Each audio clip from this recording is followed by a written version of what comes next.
മാത്രം അറിയാവുന്ന ഒരു ദൈവത്തെയാണ് നാം ആരാധിച്ചുകൊണ്ടിരിക്കുന്നത്. ദൈവം എങ്ങനെയാണ് നമ്മോടുള്ള സ്നേഹം വെളിപ്പെടുത്തിയത്? തൻ്റെ പുത്രനെ ഈ ലോകത്തിലേക്ക് അയച്ചു. യേശു നമുക്ക് വേണ്ടി മരിച്ചുയർത്തെഴുന്നേറ്റ് ഇന്നും നമുക്കായി ജീവിക്കുന്നു.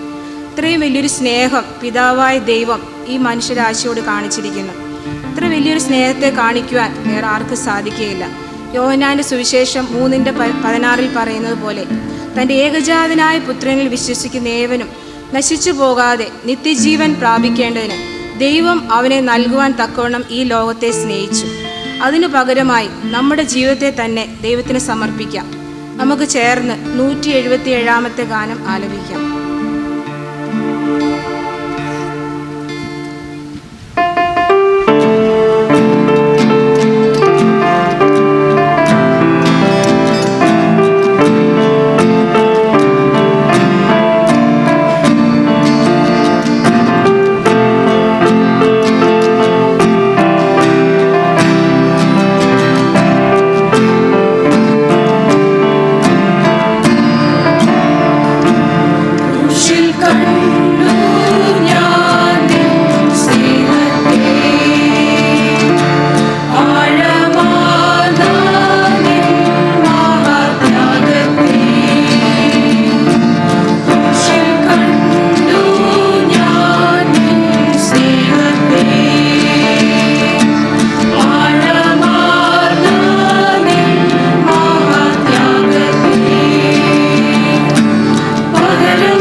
നന്മകളാൽ നമ്മെ നിറയ്ക്കുന്ന ദയാനിധിയായ കർത്താവിനെ നമുക്ക് ആരാധിക്കാം. 2 കൊരിന്ത്യർ 3:5 പറയുന്നു, ഞങ്ങളുടെ പ്രാപ്തി ദൈവത്തിൻ്റെ ദാനമത്രേ. റോമർക്ക് എഴുതിയ ലേഖനം 3:9 ഇപ്രകാരം പറയുന്നു, ആകയാൽ എന്ത് നമുക്ക് വിശേഷതയുണ്ടോ? അശേഷമില്ല. ഒരു യോഗ്യതയും ഇല്ലാത്ത നമ്മെ ചേർത്ത് നിർത്തുന്നത് ദൈവത്തിൻ്റെ കരുണയും സ്നേഹവും ഒന്ന് മാത്രമാണ്. ആ സത്യദൈവത്തെ, കരുണാനിധിയായ ദൈവത്തെ നമുക്കെല്ലാവർക്കും ചേർന്ന് ആരാധിക്കാം. നമുക്കെല്ലാവർക്കും ചേർന്ന് 23-ാമത്തെ ഗാനം ആലപിക്കാം.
ജീവിതം ഒരു യാത്രയാണ്.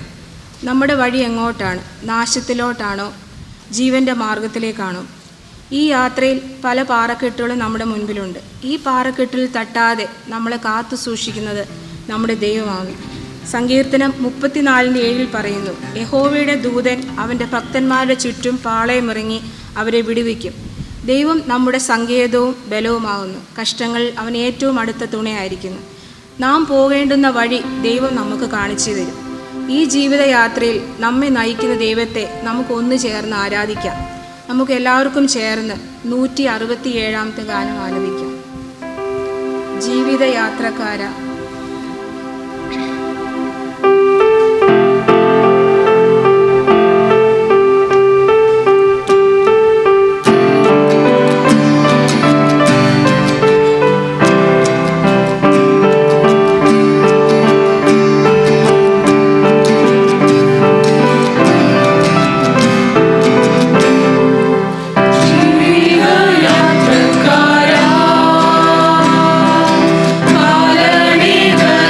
ോട്ട്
പറയുന്നു. പുഴുവും തുരുമ്പും കെടുക്കാതെയും കള്ളന്മാർ തുരന്ന് മോഷ്ടിക്കാതെയും ഇരിക്കുന്ന സ്വർഗത്തിൽ നിക്ഷേപം സ്വരൂപിച്ചുകൊള്ളുവിൻ. നമ്മുടെ നിക്ഷേപം എവിടെയാണ്?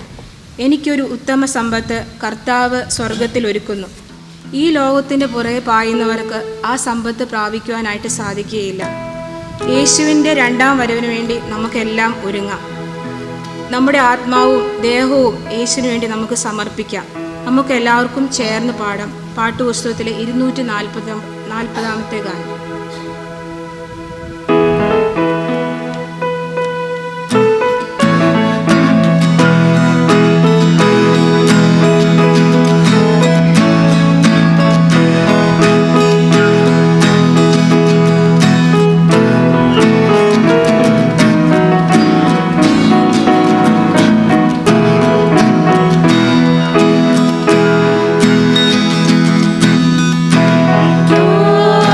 ഒരു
പാഠം വായനയ്ക്കായി ക്രിസ്റ്റി ലിസ് ഫിലിപ്പിനെ ക്ഷണിക്കുന്നു.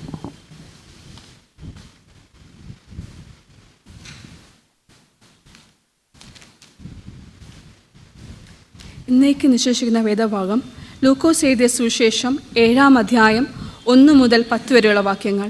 ലൂക്കോസ് എഴുതിയ സുവിശേഷം 7-ാം അധ്യായം 1 മുതൽ 10 വരെ. ജനം കേൾക്കെ തൻ്റെ വചനമൊക്കെയും പറഞ്ഞു തീർന്ന ശേഷം അവൻ കഫർന്നഹൂമിൽ ചെന്നു. അവിടെ ഒരു ശതാധിപന് പ്രിയനായ ദാസൻ ദീനം പിടിച്ച് മരിപ്പാറായിരിക്കുന്നു. അവൻ യേശുവിൻ്റെ വസ്തുത കേട്ടിട്ട് അവൻ വന്ന് തൻ്റെ ദാസനെ രക്ഷിക്കേണ്ടതിന് അവനോട് അപേക്ഷിപ്പാൻ യഹൂദന്മാരുടെ മുമ്പാകെ അവൻ്റെ അടുക്കൽ അയച്ചു. അവർ യേശുവിൻ്റെ അടുക്കൽ വന്ന് അവനോട് താൽപ്പര്യമായി അപേക്ഷിച്ചു. നീ അത് ചെയ്തു കൊടുപ്പാൻ അവൻ യോഗ്യൻ. അവൻ നമ്മുടെ ജനത്തെ സ്നേഹിക്കുന്നു, ഞങ്ങൾക്കൊരു പള്ളിയും തീർപ്പു തന്നിരിക്കുന്നു എന്ന് പറഞ്ഞു. യേശു അവനോട് കൂടെ പോയി വീട്ടിനോട് അടുപ്പാറായപ്പോൾ ശതാധിപൻ സ്നേഹിതന്മാരെ അവൻ്റെ അടുക്കൽ അയച്ചു. കർത്താവെ, പ്രയാസപ്പെടേണ്ട, നീ എൻ്റെ പുരയ്ക്കകത്ത് വരുവാൻ ഞാൻ പോരാത്തവൻ. അതുകൊണ്ട് നിൻ്റെ അടുക്കൽ വരുവാൻ ഞാൻ യോഗ്യനെന്ന് എനിക്ക് തോന്നിയിട്ടില്ല. ഒരു വാക്ക് കൽപ്പിച്ചാൽ എൻ്റെ ബാല്യക്കാരന് സൗഖ്യം വരും. ഞാനും അധികാരത്തിൻ്റെ കീഴ്പ്പെട്ട മനുഷ്യൻ. എൻ്റെ കീഴിൽ പടയാളികൾ ഉണ്ട്. ഒരുവനോട് പോക എന്ന് പറഞ്ഞാൽ അവൻ പോകുന്നു, മറ്റൊരുവനോട് വരിക എന്ന് പറഞ്ഞാൽ അവൻ വരുന്നു. എൻ്റെ ദാസനോട് ഇത് ചെയ്യുക എന്ന് പറഞ്ഞാൽ അവൻ ചെയ്യുന്നു എന്ന് പറയിച്ചു. യേശു അത് കേട്ടിട്ട് അവങ്കിൽ ആശ്ചര്യപ്പെട്ട് തീർത്തു നോക്കി. അനുഗമിക്കുന്ന കൂട്ടത്തോട്, ഇസ്രായേൽ കൂടി ഇങ്ങനെയുള്ള വിശ്വാസം ഞാൻ കണ്ടിട്ടില്ല എന്ന് ഞാൻ നിങ്ങളോട് പറയുന്നു എന്ന് പറഞ്ഞു. ശതാധിപൻ പറഞ്ഞയച്ചിരുന്നവർ വീട്ടിൽ മടങ്ങി വന്നപ്പോൾ ദാസനെ സൗഖ്യത്തോടെ കണ്ടു. ഇതോടെ പാഠഭാഗം വായിച്ച് അവസാനിച്ചിരിക്കുന്നു.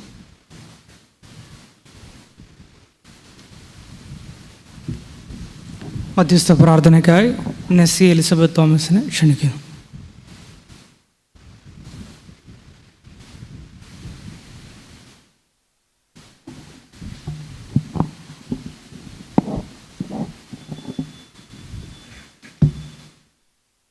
നമുക്ക് കണ്ണുകളെ അടയ്ക്കാം, ഹൃദയത്തെ ഏകാഗ്രമാക്കാം. ഒരു നിമിഷം മൗനമായി പ്രാർത്ഥനയ്ക്കായി ഒരുങ്ങാം. നമുക്ക് നന്ദി കരയറ്റാം നമ്മുടെ ദൈവത്തിന്. നമുക്ക് ഒരു കുടുംബം തന്നതിന്, മാതാപിതാക്കളെ, സഹോദരങ്ങളെ, ജീവിത പങ്കാളിയെ, മക്കളെ, കൊച്ചുമക്കളെ ഒക്കെയും നമുക്ക് തന്നതിന്, ഈ കുടുംബത്തിലൂടെ സ്നേഹവും കരുതലും കൂട്ടായ്മയും അനുഭവിക്കാനുള്ള അവസരം തന്നതിന്, ദൈവത്തിൻ്റെ എല്ലാ നടത്തിപ്പിനും കരുതലിനുമായി നമുക്ക് സ്തോത്രം ചെയ്യാം. ഈ കുറ്റിപ്പുഴ ഇടവകയിലെ ഒരംഗമാകുവാനും ഈ വലിയ കുടുംബത്തിൻ്റെ കൂട്ടായ്മയിലും കരുതലിനും അർഹനാകുവാനും നമ്മളെ ദൈവം ഇടയാക്കിയതിനായി ദൈവത്തിന് നമുക്ക് സ്തോത്രം ചെയ്യാം. നമ്മുടെ ഓരോ കുടുംബത്തെയും നമുക്ക് ഓർക്കാം. ഓരോ കുടുംബവും വിശ്വാസത്തിലും പ്രാർത്ഥനയിലും ചേർന്ന് വരുവാൻ നമുക്ക് പ്രാർത്ഥിക്കാം. മാതാപിതാക്കൾക്ക് സ്നേഹത്തോടും കരുതലോടും വിവേകത്തോടും കൂടി കുഞ്ഞുങ്ങളെ വളർത്തുവാൻ സാധിക്കണമേ എന്ന് നമുക്ക് പ്രാർത്ഥിക്കാം. നമ്മുടെ യുവജനങ്ങൾക്കും കുഞ്ഞുങ്ങൾക്കും അവരുടെ വ്യക്തി ജീവിതത്തിൽ ക്രിസ്തുവിനെ പിന്തുടരാൻ സാധിക്കാൻ നമുക്ക് പ്രാർത്ഥിക്കാം. കുടുംബങ്ങളിലെ സമാധാനത്തിനും ക്ഷമിക്കാനുള്ള മനസ്സിനും പരസ്പരം മനസ്സിലാക്കുവാനും വിട്ടുകൊടുക്കുവാനുമുള്ള മനസ്സിനുമായി നമുക്ക് പ്രാർത്ഥിക്കാം. കടന്നു പോകുന്ന വൈകാരികതയല്ല, നിലനിൽക്കുന്ന ബന്ധങ്ങൾ നമ്മുടെ കുടുംബങ്ങളിൽ ഉണ്ടാകുവാൻ വേണ്ടി നമുക്ക് പ്രാർത്ഥിക്കാം. ബന്ധങ്ങൾ മണലിന്മേലല്ലാതെ പാറമേൽ പണിയപ്പെടുവാൻ നമുക്ക് പ്രാർത്ഥിക്കാം. നമ്മുടെ ഇടവകയെ ഓർക്കാം. നമ്മുടെ സുനിൽ ചാക്കോ അച്ഛനെയും കുടുംബത്തെയും ഓർക്കാം. എൻ്റെ മക്കളിൽ കൂടെ ലഭിക്കുന്ന എല്ലാ ശുശ്രൂഷയും വാഴ്ത്തണമേ എന്ന് നമുക്ക് പ്രാർത്ഥിക്കാം. നമ്മുടെ അനിയ അലക്സ് കുര്യൻ അച്ഛനെയും കൊച്ചമ്മയും പ്രത്യേകം അവിടുത്തെ സന്നിധിയിൽ വെച്ച് പ്രാർത്ഥിക്കാം. നമ്മുടെ സീനിയർ അച്ഛന്മാർ ഓരോരുത്തരെയും കുടുംബമായി പേരുപേരായി അവിടുത്തെ സന്നിധിയിൽ നമുക്ക് നൽകാം. ഈ 2 ദിവസങ്ങളിലായി നടക്കുന്ന കുടുംബ നവീകരണ ധ്യാനത്തെ ഓർത്ത് പ്രാർത്ഥിക്കാം. വെറുതെ വന്നു പോകുന്നവരല്ല, ഹൃദയത്തിൽ കർത്താവ് നമ്മളോട് സംസാരിച്ചു എന്ന് ഉൾക്കൊണ്ട് ഇവിടെ നിന്ന് മടങ്ങിപ്പോകുവാനും നാളെ നടക്കുന്ന കുടുംബ പ്രതിഷ്ഠയിൽ എല്ലാ അർത്ഥത്തിലും നമ്മുടെ കുടുംബത്തെ ഒരിക്കൽ കൂടി ദൈവസന്നിധിയിൽ സമർപ്പിക്കുവാനും സാധിക്കണേ എന്ന് നമുക്ക് പ്രാർത്ഥിക്കാം. ഇന്ന് വചനം സംസാരിക്കുവാൻ വന്നേക്കുന്ന മോൻസി അച്ഛനെ ഓർത്ത് പ്രാർത്ഥിക്കാം. നിൻ്റെ മകനിൽ കൂടെ ലഭിക്കുന്ന എല്ലാ നല്ല ശുശ്രൂഷകളെയും ഓർത്ത് പ്രാർത്ഥിക്കാം. അച്ഛൻ്റെ കുടുംബത്തെ ഓർത്തും നമുക്ക് പ്രാർത്ഥിക്കാം. ഈ ഇടവകയുടെ ഒരുമയ്ക്കും നവീകരണത്തിനുമായി പ്രാർത്ഥിക്കാം. ഇടവയിലെ ഓരോ കുടുംബത്തെയും, പ്രത്യേകിച്ച് വിഷമങ്ങളിൽ കൂടെ കടന്നു പോകുന്നവരെ ഓർക്കാം. ജോലിക്ക് വേണ്ടി ആഗ്രഹിച്ച് പ്രാർത്ഥിക്കുന്നവരുണ്ട്, വിവാഹത്തിന് വേണ്ടി ആഗ്രഹിച്ച് പ്രാർത്ഥിക്കുന്നവരുണ്ട്. അവരുടെയൊക്കെയും പ്രാർത്ഥനകൾക്ക് ഉത്തരം നൽകണമേ എന്ന് നമുക്ക് പ്രാർത്ഥിക്കാം. ഇന്ന് വിവാഹിതയായ ആര്യയെയും നവീനെയും ഓർത്ത് നമുക്ക് ദൈവത്തെ പ്രാർത്ഥിക്കാം. വേർപാടിൻ്റെ വേദനയിൽ കൂടെ കടന്നു പോകുന്ന കുടുംബങ്ങളുണ്ട്. സാമ്പത്തിക ബുദ്ധിമുട്ട് അനുഭവിക്കുന്നവരുണ്ട്. രോഗത്തിലും ചികിത്സയിലും കൂടെ പോകുന്നവരുണ്ട്. അവരെയൊക്കെയും ശുശ്രൂഷിക്കുന്ന കരങ്ങളുണ്ട്. ബ്രോക്കൺ ഫാമിലീസ് ഉണ്ട്, സിംഗിൾ പേരൻസ് ഉണ്ട്. ഇവർക്കൊക്കെ ദൈവിക സമാധാനം അനുഭവിക്കാൻ ഇടയാക്കണേ എന്ന് നമുക്ക് പ്രാർത്ഥിക്കാം. നമ്മുടെ സീനിയർ മെമ്പേഴ്സ് ഓരോരുത്തരെയും ദൈവസന്നിധിയിൽ നൽകാം. ജീവിത പങ്കാളി നഷ്ടപ്പെട്ടവരുണ്ട്, ഒറ്റയ്ക്ക് താമസിക്കുന്നവരൊക്കെ. അവർക്കൊക്കെയും ദൈവത്തിൻ്റെ കൂട്ടായ്മ ആയി കൂടെ ഇരിക്കണമേ എന്ന് നമുക്ക് പ്രാർത്ഥിക്കാം. ലോകത്തിലും ഇന്ത്യ മഹാരാജ്യത്തിലും പ്രശ്നബാധിത പ്രദേശങ്ങളിലുള്ള കുടുംബങ്ങളെയും അവിടെയൊക്കെയും വളരുന്ന കുഞ്ഞുങ്ങളെയും ഓർത്ത് നമുക്ക് പ്രത്യേകം പ്രാർത്ഥിക്കാം. ശരീരത്തിലും മനസ്സിലും വിഷമം അനുഭവിക്കുന്നവരുടെ സൗഖ്യത്തിനായി പ്രാർത്ഥിക്കാം. പലവിധമായ അഡിക്ഷൻസിൽ ആയിപ്പോയിരിക്കുന്നവരുണ്ട്. അവർക്കൊക്കെയും ഒരു വിടുതൽ, ഒരു തിരിച്ചുവരവ് നൽകണമേ എന്ന് നമുക്ക് പ്രാർത്ഥിക്കാം. കുടുംബത്തിലെ പ്രശ്നങ്ങളിൽ കൂടി പോകുന്നവരുണ്ട്. അവരെ ഓർത്ത് നമുക്ക് പ്രാർത്ഥിക്കാം. ദൈവാത്മാവ് അവിടെയൊക്കെയും പ്രവർത്തിക്കണമേ എന്ന് നമുക്ക് പ്രാർത്ഥിക്കാം. നാളെ കുടുംബ പ്രതിഷ്ഠാ വേളയിൽ ഓരോ കുടുംബവും ദൈവവുമായുള്ള ഉടമ്പടിയിൽ പുനഃപ്രതിഷ്ഠിക്കപ്പെടാനായി നമുക്ക് പ്രാർത്ഥിക്കാം. ഇന്നത്തെ ലോകത്ത് നമ്മുടെ വിശ്വാസത്തിൽ ഉറച്ചു നിൽക്കുവാൻ നമ്മളെ ഓരോരുത്തരെയും ബലപ്പെടുത്തി ശക്തീകരിക്കണമേ എന്ന് നമുക്ക് പ്രാർത്ഥിക്കാം. ദൈനംദിന ജീവിതത്തിലും ബന്ധങ്ങളിലും ദൈവസ്നേഹത്താൽ നമ്മളൊക്കെയും നിറയപ്പെടുവാനായി നമുക്ക് പ്രാർത്ഥിക്കാം. നമ്മുടെ ഓരോ കുടുംബവും ഒരു ചെറിയ സ്വർഗമായി മാറുവാൻ, പ്രാർത്ഥനയും സ്നേഹവും നിറഞ്ഞ ഇടങ്ങളായി തീരുവാൻ നമുക്ക് പ്രാർത്ഥിക്കാം. ഇപ്പോൾ ഈ വിഷയങ്ങളെല്ലാം ഓർത്ത് എൽസ പ്രാർത്ഥിക്കും. ഞങ്ങളെ അതിവാത്സല്യമായി സ്നേഹിക്കുകയും പരിപാലിക്കുകയും ചെയ്യുന്ന പൊന്നു കർത്താവേ, ഈ ശനിയാഴ്ച ദിവസത്തിൻ്റെ സന്ധ്യാസമയത്ത് ഞങ്ങൾക്കെല്ലാവർക്കും ഒരുമിച്ച് ദൈവസന്നിധിയിൽ അല്പസമയം ചെലവഴിക്കുവാൻ തന്ന അവസരത്തിനായിട്ട് സ്തോത്രം ചെയ്യുന്നു. കർത്താവെ, ഞങ്ങൾ നിനക്ക് കർത്താവെ പാടുവാനും വചനം ശ്രദ്ധിക്കുവാനും കർത്താവെ അല്പസമയം മധ്യസ്ഥ പ്രാർത്ഥനയ്ക്കായിട്ട് ചെലവഴിക്കുവാനും ഒക്കെയും ഞങ്ങളെ സഹായിച്ച, ഞങ്ങളെ ശക്തീകരിച്ച കൃപയ്ക്കായിട്ട് സ്തോത്രം ചെയ്യുന്നു. കർത്താവെ, കുടുംബ നവീകരണ ധ്യാനമായിട്ട് 2 ദിവസം ഞങ്ങളെ കൂട്ടിവരുത്തിയല്ലോ. ഇത്രത്തോളം ആൾക്കാരെ ഞങ്ങൾക്ക് കൂട്ടിവരുത്തിയ കൃപയ്ക്കായിട്ട് സ്തോത്രം ചെയ്യുന്നു. കർത്താവെ, ഞങ്ങൾക്ക് തരുന്ന എല്ലാ നല്ല അവസരങ്ങൾക്കായിട്ടും സ്തോത്രം ചെയ്യുന്നു. കർത്താവെ, ഈ അവസരങ്ങളെല്ലാം കർത്താവ് നന്നായിട്ട് ഉപയോഗിക്കുവാൻ ഞങ്ങളെ എല്ലാവരെയും സഹായിക്കണമേ കർത്താവെ എന്ന് പ്രാർത്ഥിക്കുന്നു. ഈ ഇടവകയിലുള്ള ഓരോ കുടുംബങ്ങളെയും കർത്താവെ ഞങ്ങൾ ഒരിക്കൽ കൂടി ഞങ്ങൾ സമർപ്പിക്കുകയാണ്. കർത്താവെ, ഓരോ കുടുംബത്തെയും കർത്താവെ, കുടുംബജീവിതത്തിൻ്റെ ഏത് ഘട്ടത്തിലുള്ളവരായിരുന്നാലും, പ്രായമുള്ളവരായിരുന്നാലും, കുടുംബജീവിതത്തിലേക്ക് പ്രവേശിച്ചിരിക്കുന്നവരായാലും, മധ്യവയസ്സിലായിരിക്കുന്നവരായാലും, ആരാണെങ്കിലും കർത്താവെ, ഈ ഞായറാഴ്ച കർത്താവെ അവർക്ക് ഒരിക്കൽ കൂടി ദൈവസന്നിധിയിൽ അവരുടെ കുടുംബത്തെ സമർപ്പിക്കുവാൻ നിന്റെ മക്കളെ എല്ലാവരെയും, ഞങ്ങളെ എല്ലാവരെയും കർത്താവെ ശക്തീകരിക്കണമേ കർത്താവെ എന്ന് പ്രാർത്ഥിക്കുന്നു. കുടുംബജീവിതത്തിൻ്റെ ഓരോ ആവശ്യങ്ങളിലും കർത്താവെ അവിടുന്ന് കൂടെ ഇരിക്കണമേ. കുടുംബജീവിതത്തിൽ ഓരോ വ്യക്തികളോടും നീ കൂടെ ഇരിക്കണമേ എന്ന് പ്രാർത്ഥിക്കുന്നു. കർത്താവെ, കുടുംബജീവിതത്തിലേക്ക് ഇന്ന് പ്രവേശിച്ചിരിക്കുന്ന ആര്യയ്ക്കും നവീനും വേണ്ടി പ്രത്യേകം പ്രാർത്ഥിക്കുന്നു. കർത്താവെ, നിന്റെ മക്കൾ പ്രവേശിച്ചിരിക്കുന്ന കുടുംബജീവിതം ഏറ്റവും അനുഗ്രഹപ്രദമായിട്ടുള്ള ഒരു കുടുംബജീവിതം, ദൈവമുള്ള കുടുംബമായിട്ട് നിന്റെ മക്കൾ നിലനിൽക്കുവാൻ സഹായിക്കണമേ എന്ന് പ്രാർത്ഥിക്കുന്നു.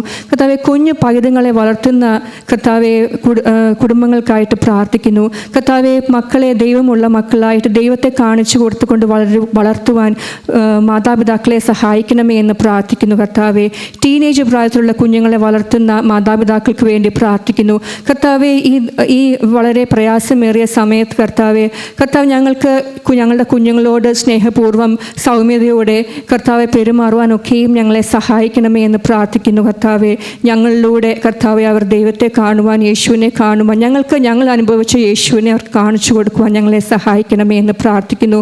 മുതിർന്ന പൈതങ്ങളുള്ള കുടുംബങ്ങൾക്ക് വേണ്ടി പ്രാർത്ഥിക്കുന്നു. അവരയക്കുന്ന സ്ഥാനത്ത് അവരെ ശക്തീകരിക്കണമേ എന്ന് പ്രാർത്ഥിക്കുന്നു.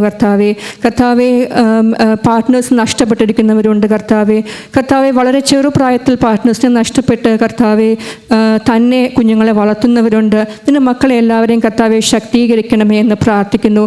കർത്താവെ, ഒരു മധ്യവയസ്സെല്ലാം കഴിഞ്ഞ് പ്രായാധിക്യത്തിൽ കർത്താവെ പാർട്ട്നേഴ്സിനെ നഷ്ടപ്പെട്ടിരിക്കുന്ന ഞങ്ങളുടെ പ്രായമായിട്ടുള്ളവരുണ്ട് കർത്താവെ. നിൻ്റെ മക്കളെയും അനുഗ്രഹിക്കണമേ എന്ന് പ്രാർത്ഥിക്കുന്നു കർത്താവെ. ഈ കുടുംബങ്ങളെല്ലാം കർത്താവെ ഒരിക്കൽ കൂടി നിൻ്റെ കരങ്ങളിലേക്ക് വെച്ച് സമർപ്പിക്കുകയാണ് കർത്താവെ. അവിടുന്ന് ഓരോ കുടുംബങ്ങളെയും അനുഗ്രഹിക്കണമേ എന്ന് പ്രാർത്ഥിക്കുന്നു കർത്താവെ. ഞങ്ങളുടെ ഈ ഇടവകയ്ക്കായിട്ട് സ്തോത്രം ചെയ്യുന്നു കർത്താവെ.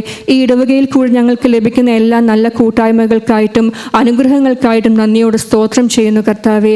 കർത്താവെ, ഈ ഇടവകയെ നയിക്കുന്ന ഞങ്ങളുടെ സുനിൽ ചാക്കോച്ചനായിട്ട് സ്തോത്രം. കുടുംബത്തെ അനുഗ്രഹിക്കണമേ. നിന്റെ മക്കൾ ഇവിടെ ചെയ്യുന്ന എല്ലാ ശുശ്രൂഷകളെയും കർത്താവെ അവിടുന്ന് വാഴ്ത്തണമേ, അനുഗ്രഹിക്കണമേ എന്ന് പ്രാർത്ഥിക്കുന്നു. ഞങ്ങളുടെ അനിയാച്ചനായിട്ട് സ്തോത്രം ചെയ്യുന്നു. ക്രിസ്റ്റി കൊച്ചമ്മയ്ക്കായിട്ട് സ്തോത്രം ചെയ്യുന്നു കർത്താവ്. നിന്റെ മക്കളെയും അനുഗ്രഹിക്കണമേ, അവരുടെ ആവശ്യങ്ങൾ കൂടെ ഇരിക്കണമേ കർത്താവെ എന്ന് പ്രാർത്ഥിക്കുന്നു. ഞങ്ങളുടെ ഇടവകയുടെ ഭാരവാഹികളായിരിക്കുന്നവർക്ക് വേണ്ടി പ്രാർത്ഥിക്കുന്നതിന് മക്കളെയും അനുഗ്രഹിച്ച് ശക്തീകരിക്കണമേ. ഞങ്ങളുടെ ഇടവകയുടെ അനുഗ്രഹമായ ഞങ്ങളുടെ സീനിയർ അച്ഛന്മാരെ എല്ലാം നിന്റെ കരങ്ങളിലേക്ക് വെച്ച് പ്രാർത്ഥിക്കുകയാണ് കർത്താവെ. നിന്റെ മക്കളെ എല്ലാവരെയും അനുഗ്രഹിക്കണമേ കർത്താവെ എന്ന് പ്രാർത്ഥിക്കുന്നു. അവരുടെ വിശ്രമവേളകളിൽ കർത്താവെ ദൈവത്തിനു വേണ്ടി കൂടുതൽ കർത്താവെ ആരോഗ്യത്തോടെ ശുശ്രൂഷ ചെയ്യുവാൻ നിന്റെ മക്കളെ എല്ലാവരെയും കർത്താവെ അനുഗ്രഹിക്കുന്നതിനായിട്ട് നന്ദിയോടെ സ്തോത്രം ചെയ്യുന്നു കർത്താവെ. കർത്താവെ, ഞങ്ങളുടെ ഇടവകയിലെ ആവശ്യഭാരങ്ങൾ ഇരിക്കുന്നവർക്ക് വേണ്ടി എല്ലാം പ്രാർത്ഥിക്കുന്നു കർത്താവെ. കർത്താവെ, പലവിധമായ രോഗങ്ങളിലൂടെ കടന്നു പോകുന്നവരുണ്ട് കർത്താവെ. ഓരോരുത്തരെയും പേരായിട്ട് നിൻ്റെ കരങ്ങളിലേക്ക് ഞങ്ങൾ ഇറക്കി വെച്ച് പ്രാർത്ഥിക്കുകയാണ് കർത്താവെ. കർത്താവെ, നിൻ്റെ മക്കളെ എല്ലാവരെയും കർത്താവെ അവിടുന്ന് ശക്തീകരിക്കണമേ. സൗഖ്യമാക്കുന്ന നിൻ്റെ കരം നീട്ടി നിൻ്റെ മക്കളെ എല്ലാവരെയും സൗഖ്യമാക്കണമേ എന്ന് പ്രാർത്ഥിക്കുന്നു കർത്താവെ. ഫൈനാൻഷ്യൽ ബുദ്ധിമുട്ടുകൾ അനുഭവിക്കുന്നവരുണ്ട്, നിൻ്റെ മക്കളോട് കൂടെ ഇരിക്കണമേ കർത്താവെ. മറ്റുള്ളവരോട് പറഞ്ഞറിയിക്കാൻ കഴിയാത്ത ബുദ്ധിമുട്ടുകളിലൂടെ കടന്നു പോകുന്നവരുണ്ട്. നിൻ്റെ മക്കളെ എല്ലാവരെയും കർത്താവെ അവിടുന്ന് അറിയുന്നുവല്ലോ. നിൻ്റെ മക്കൾ അനുഭവിക്കുന്ന കടന്നു പോകുന്ന പ്രയാസം കർത്താവെ നീ അറിയുന്നുവല്ലോ കർത്താവെ. അവിടുന്ന് നിൻ്റെ മക്കൾക്കെല്ലാം ഒരു ഉത്തരം അരുളണമേ എന്ന് പ്രാർത്ഥിക്കുന്നു കർത്താവെ. കർത്താവെ, കുടുംബജീവിതം കർത്താവെ മുന്നോട്ട് കൊണ്ടുപോകാൻ സാധിക്കാതെ കർത്താവെ തമ്മിലുള്ള ചെറിയ ചെറിയ പ്രശ്നങ്ങൾ കൂടി കടന്നു പോകുന്നവരുണ്ട് കർത്താവെ. നിൻ്റെ മക്കളെ ശക്തീകരിക്കണമേ കർത്താവെ. ഈ കർത്താവെ ദേവാലയത്തിൻ്റെ മുൻപിൽ വെച്ച് അവരെടുത്ത തീരുമാനം കർത്താവെ ദൈവമാണ് അവരെ കൂട്ടിച്ചേർത്തത് എന്ന് മനസ്സിലാക്കിക്കൊണ്ട് കർത്താവെ കൂടുതൽ കർത്താവെ ശക്തിയോടെ ഈ കുടുംബജീവിതത്തിൽ നിൽക്കുവാൻ നിൻ്റെ മക്കളെ എല്ലാവരെയും സഹായിക്കണമേ എന്ന് പ്രാർത്ഥിക്കുന്നു കർത്താവെ. കർത്താവെ, ഞങ്ങൾ ഈ കുടുംബ നവീകരണ ധ്യാനത്തിൻ്റെ ഈ ദിവസത്തിനായിട്ട് പ്രാർത്ഥിക്കുന്നു. ഞങ്ങൾക്കിന്ന് മെസ്സേജ് തരുവാനായിട്ട് കടന്നു വന്നിരിക്കുന്ന മോൻസി അച്ഛന് വേണ്ടി പ്രത്യേകം പ്രാർത്ഥിക്കുന്നു. നിൻ്റെ മകൻ ഇപ്പോൾ വ്യാപരിക്കുന്ന എല്ലാ കാര്യങ്ങളിലും കർത്താവെ നീ കൃപയും കർത്താവ് നിൻ്റെ കൃപയും സാന്നിധ്യം കൂടി ഇരിക്കണമേ എന്ന് പ്രാർത്ഥിക്കുന്നു. കുടുംബത്തെ അനുഗ്രഹിക്കണമേ എന്ന് പ്രാർത്ഥിക്കുന്നു. ഇന്ന് നിൻ്റെ മകനിൽ കൂടി ഞങ്ങൾക്ക് ലഭിക്കുന്ന കർത്താവെ മെസ്സേജ് ഞങ്ങളുടെ എല്ലാവരുടെയും ജീവിതത്തിൽ കർത്താവെ അനുഗ്രഹമാക്കി തീർക്കണമേ എന്ന് പ്രാർത്ഥിക്കുന്നു കർത്താവെ. നാളെ ഞങ്ങളുടെ കുടുംബ പ്രതിഷ്ഠാ ദിനമാകുന്നുവല്ലോ കർത്താവെ. കുടുംബ ഞായറാകുന്നുവല്ലോ കർത്താവെ. ഈ ദിവസം ഞങ്ങളെല്ലാവരും പുതിയൊരു പ്രതിഷ്ഠയോടെ കർത്താവെ പുതിയൊരു കർത്താവെ ശക്തിയോടെ ദൈവസന്നിധിയിൽ വന്ന് ഞങ്ങളുടെ കുടുംബങ്ങളെ പ്രതിഷ്ഠിക്കുവാൻ ഞങ്ങളെല്ലാവരെയും സഹായിക്കണമേ എന്ന് പ്രാർത്ഥിക്കുന്നു. ഞങ്ങളുടെ പ്രാർത്ഥനയെല്ലാം ശ്രദ്ധ വെച്ച് കേട്ടതുകൊണ്ട് സ്തോത്രം ചെയ്യുന്നു കർത്താവെ. ഞങ്ങളുടെ എല്ലാവരെയും കർത്താവെ അവിടുന്ന് അനുഗ്രഹിച്ച് പരിപാലിക്കണമേ. ഈ കർത്താവെ യോഗത്തിൻ്റെ അവസാനം വരെ ഞങ്ങളോട് കൂടെ ഇരുന്ന് ഞങ്ങളെ ശക്തീകരിക്കണമേ എന്ന് പ്രാർത്ഥിക്കുന്നു. ഞങ്ങൾ ഇന്ന് ഓർക്കാതെ പോയ വിഷയങ്ങളും നിൻ്റെ കരങ്ങളിലേക്ക് വെക്കുന്നു. അവിടുന്ന് ഞങ്ങളുടെ മനസ്സുകളെല്ലാം കർത്താവെ അവിടുന്ന് അറിയുന്നുവല്ലോ കർത്താവെ. ഞങ്ങളുടെ പ്രാർത്ഥന കേട്ടതുകൊണ്ട് സ്തോത്രം ചെയ്യുന്നു. സകലവും യേശുവിൻ നാമത്തിൽ അപേക്ഷിക്കുന്നു. കൃപയോടെ കേൾക്കണമേ.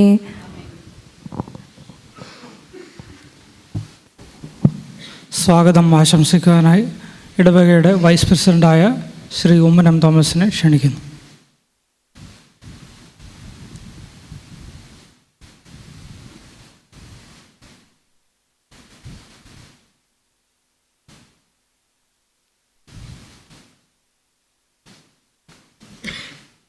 എത്രയും പ്രിയപ്പെട്ട വലിയ ശ്രേഷ്ഠ വിശ്വാസ സമൂഹമേ, സഭയായി കുടുംബ നവീകരണ വാരമായി വേർതിരിച്ചിരിക്കുന്ന ഈ ദിനങ്ങളിൽ കുറ്റിപ്പുഴ എറുശലേം ഇടവകയിലെ കുടുംബ നവീകരണ ധ്യാനത്തിൻ്റെ 2ാം ദിനത്തിലേക്ക് നാം പ്രവേശിച്ചിരിക്കുകയാണ്. കാലാവസ്ഥ പ്രവചനം അനുസരിച്ച് ന്യൂനമർദ്ദ പ്രകാരം ഇന്ന് കനത്ത മഴയ പ്രവചിച്ച ഒരു ദിനമാണ്. ഇത്രത്തോളം ദൈവിക കരുതൽ നമ്മൾ അനുഭവിച്ചപ്പോൾ, ശാന്തത അനുഭവിച്ചപ്പോൾ ദൈവസന്നിധിയിൽ സ്തോത്രം ചെയ്യുവാൻ തക്കോണം ലഭിച്ച അവസരത്തിനായി നമ്മൾ മുട്ടുകളെ മടക്കാം.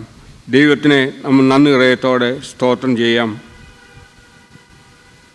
വിശ്വാസത്താൽ ദൈവത്തെ അനുസരിച്ച ദൈവകൃപ അനുഭവിച്ച ഒരു നോഹയും അദ്ദേഹം പെട്ടകത്തെയും നമ്മുടെ മുമ്പിൽ വരച്ചു കെട്ടിയ കഴിഞ്ഞ ദിവസത്തെ ധ്യാനം നേതൃത്വം നൽകിയ ജിബി സാറിനോട് നമുക്ക് ഒരു പുതിയ കാഴ്ചപ്പാടിൽ കൂടെ നമ്മളെ പുതിയ മാർഗങ്ങളിലേക്ക് നയിച്ച ഒരു നേതൃത്വം നമ്മൾ കഴിഞ്ഞ ദിവസം കണ്ടു. ഇന്നത്തെ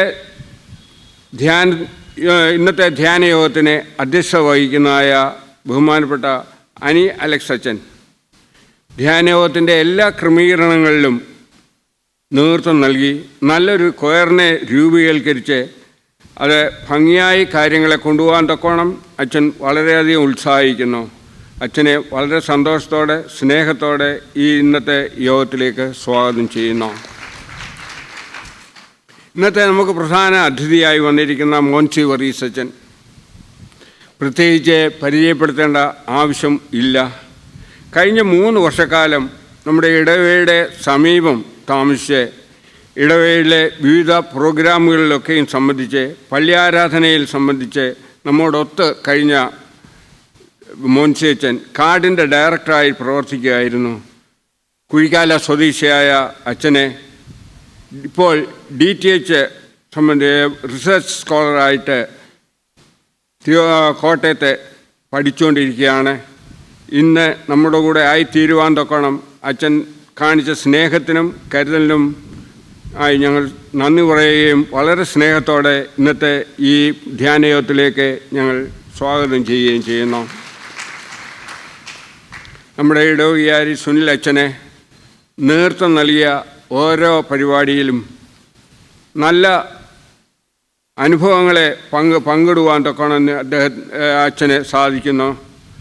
അച്ഛനെയും ഇന്ന് വന്നു ചേർന്നിരിക്കുന്ന PT ജേക്കബ് അച്ഛനെയും വളരെ സ്നേഹത്തോടെ ഇന്നത്തെ ധ്യാനയോഗത്തിലേക്ക് സ്വാഗതം ചെയ്യുന്നു. ഇന്ന് വന്നു ചേർന്നിരിക്കുന്ന ഏവർക്കും സ്വാഗതം ചെയ്തുകൊണ്ട് ഞാൻ എൻ്റെ വാക്കിൽ നിന്ന് വിരമിക്കുന്നു.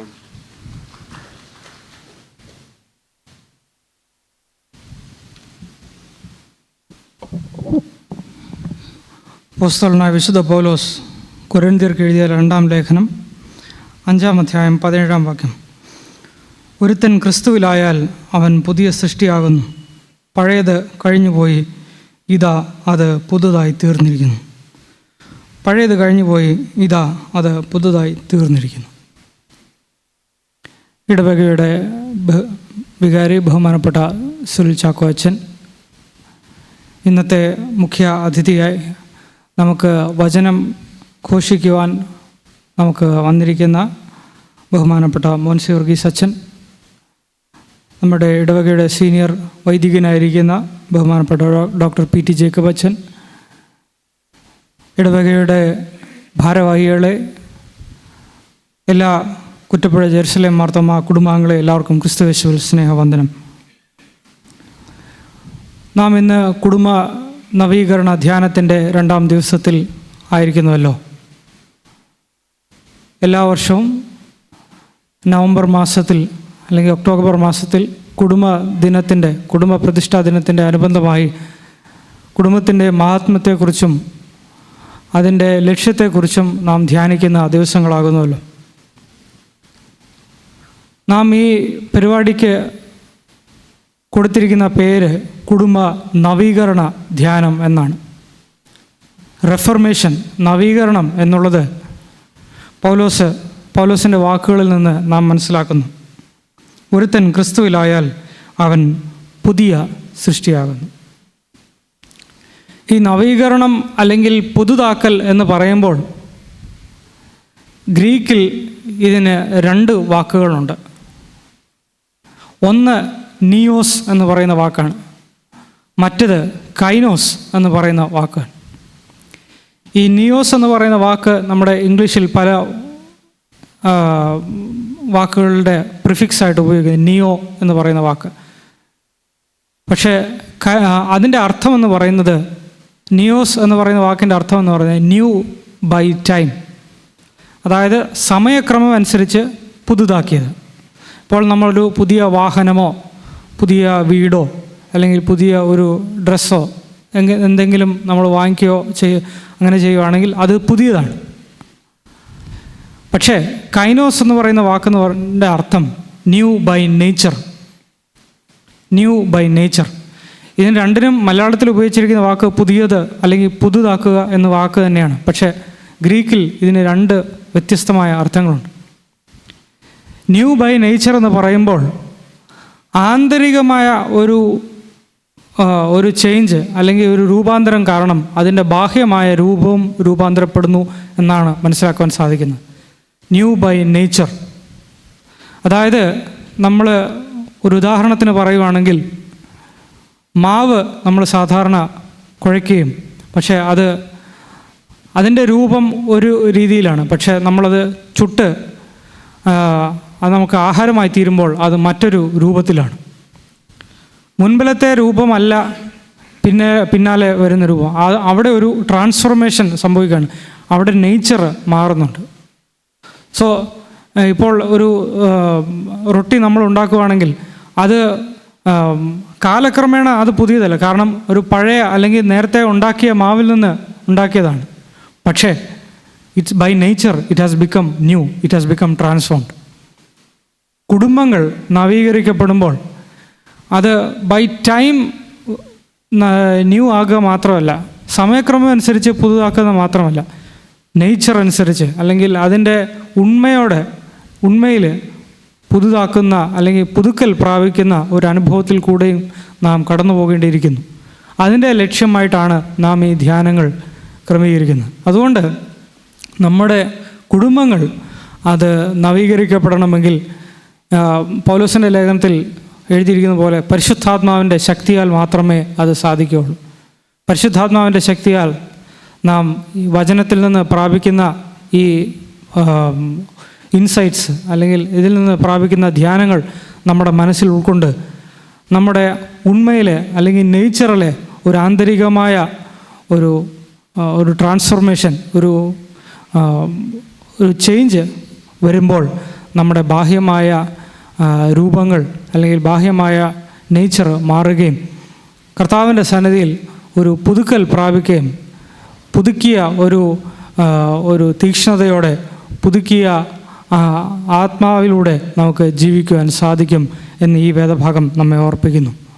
അതുകൊണ്ട് ഈ കുടുംബ നവീകരണ ധ്യാനത്തിൻ്റെ 2-ാം ദിവസത്തിൽ നാം ആയിരിക്കുമ്പോൾ പരിശുദ്ധാത്മാവിൻ്റെ ശക്തിയാൽ നമ്മുടെ കുടുംബങ്ങൾ രൂപാന്തരം പ്രാപിച്ച് റെഫർമേഷൻ പ്രാപിച്ച് കർത്താവിന് വേണ്ടി ജീവിക്കുവാൻ നമ്മെ എല്ലാവരും സഹായിക്കണമെന്ന് പ്രാർത്ഥനയോടെ നാം ആയിരിക്കാം. പ്രത്യേകിച്ച് ഇന്ന് വന്ന എല്ലാവരെയും ദൈവനാമത്തിൽ അഭിനന്ദിക്കുകയും ദൈവത്തിന് സ്തോത്രം കരയറ്റുകയും ചെയ്യുന്നു. ബഹുമാനപ്പെട്ട അച്ഛന്മാരുടെ അനുഗ്രഹീതമായ നേതൃത്വത്തിനായിട്ട് ദൈവത്തെ സ്തുതിക്കുന്നു. നമുക്കെല്ലാവർക്കും പ്രാർത്ഥനയോടെ ആയിരിക്കാം. ഇപ്പോൾ ഗായക സംഘം ഒരു പാട്ട് പാടിയതിന് ശേഷം ബഹുമാനപ്പെട്ട മോൻസി വർഗീസ് അച്ഛൻ നമ്മോട് വചനം സംസാരിക്കുന്നതാണ്. അതിന് നമുക്കെല്ലാവർക്കും പ്രാർത്ഥനയോടെ ആയിരിക്കാം.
ദൈവനാമത്തിന് മഹത്വം ഉണ്ടാവട്ടെ.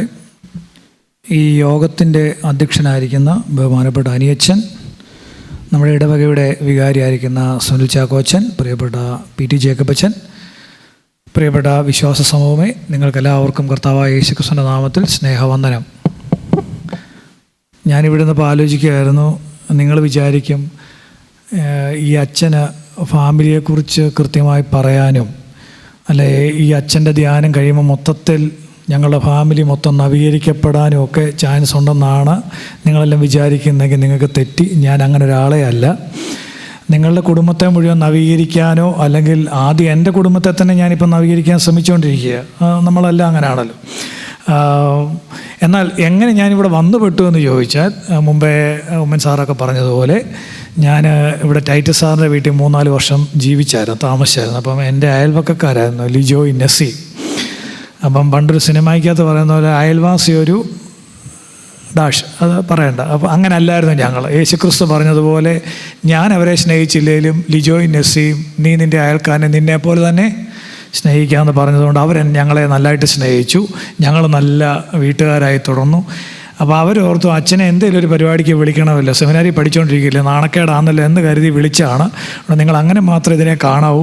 അല്ലാതെ ഈ പ്രസംഗം കഴിയുമ്പോൾ മൊത്തത്തിൽ ഞാൻ ഈ പറയുന്നതല്ല ശരിയാണ്, ഞാൻ ഈ പറയുന്നതേ ഉള്ളൂ ശരി, കുടുംബത്തെ നവീകരിക്കാൻ മോൻസേച്ചനെ കവിഞ്ഞ് വേറൊരാൾ പോലും ഇനിയും പറയാനില്ല എന്നൊന്നും ദൈവത്തെ ഓർത്ത് വിചാരിക്കില്ല. ഞാനൊരു പാവമാണ്.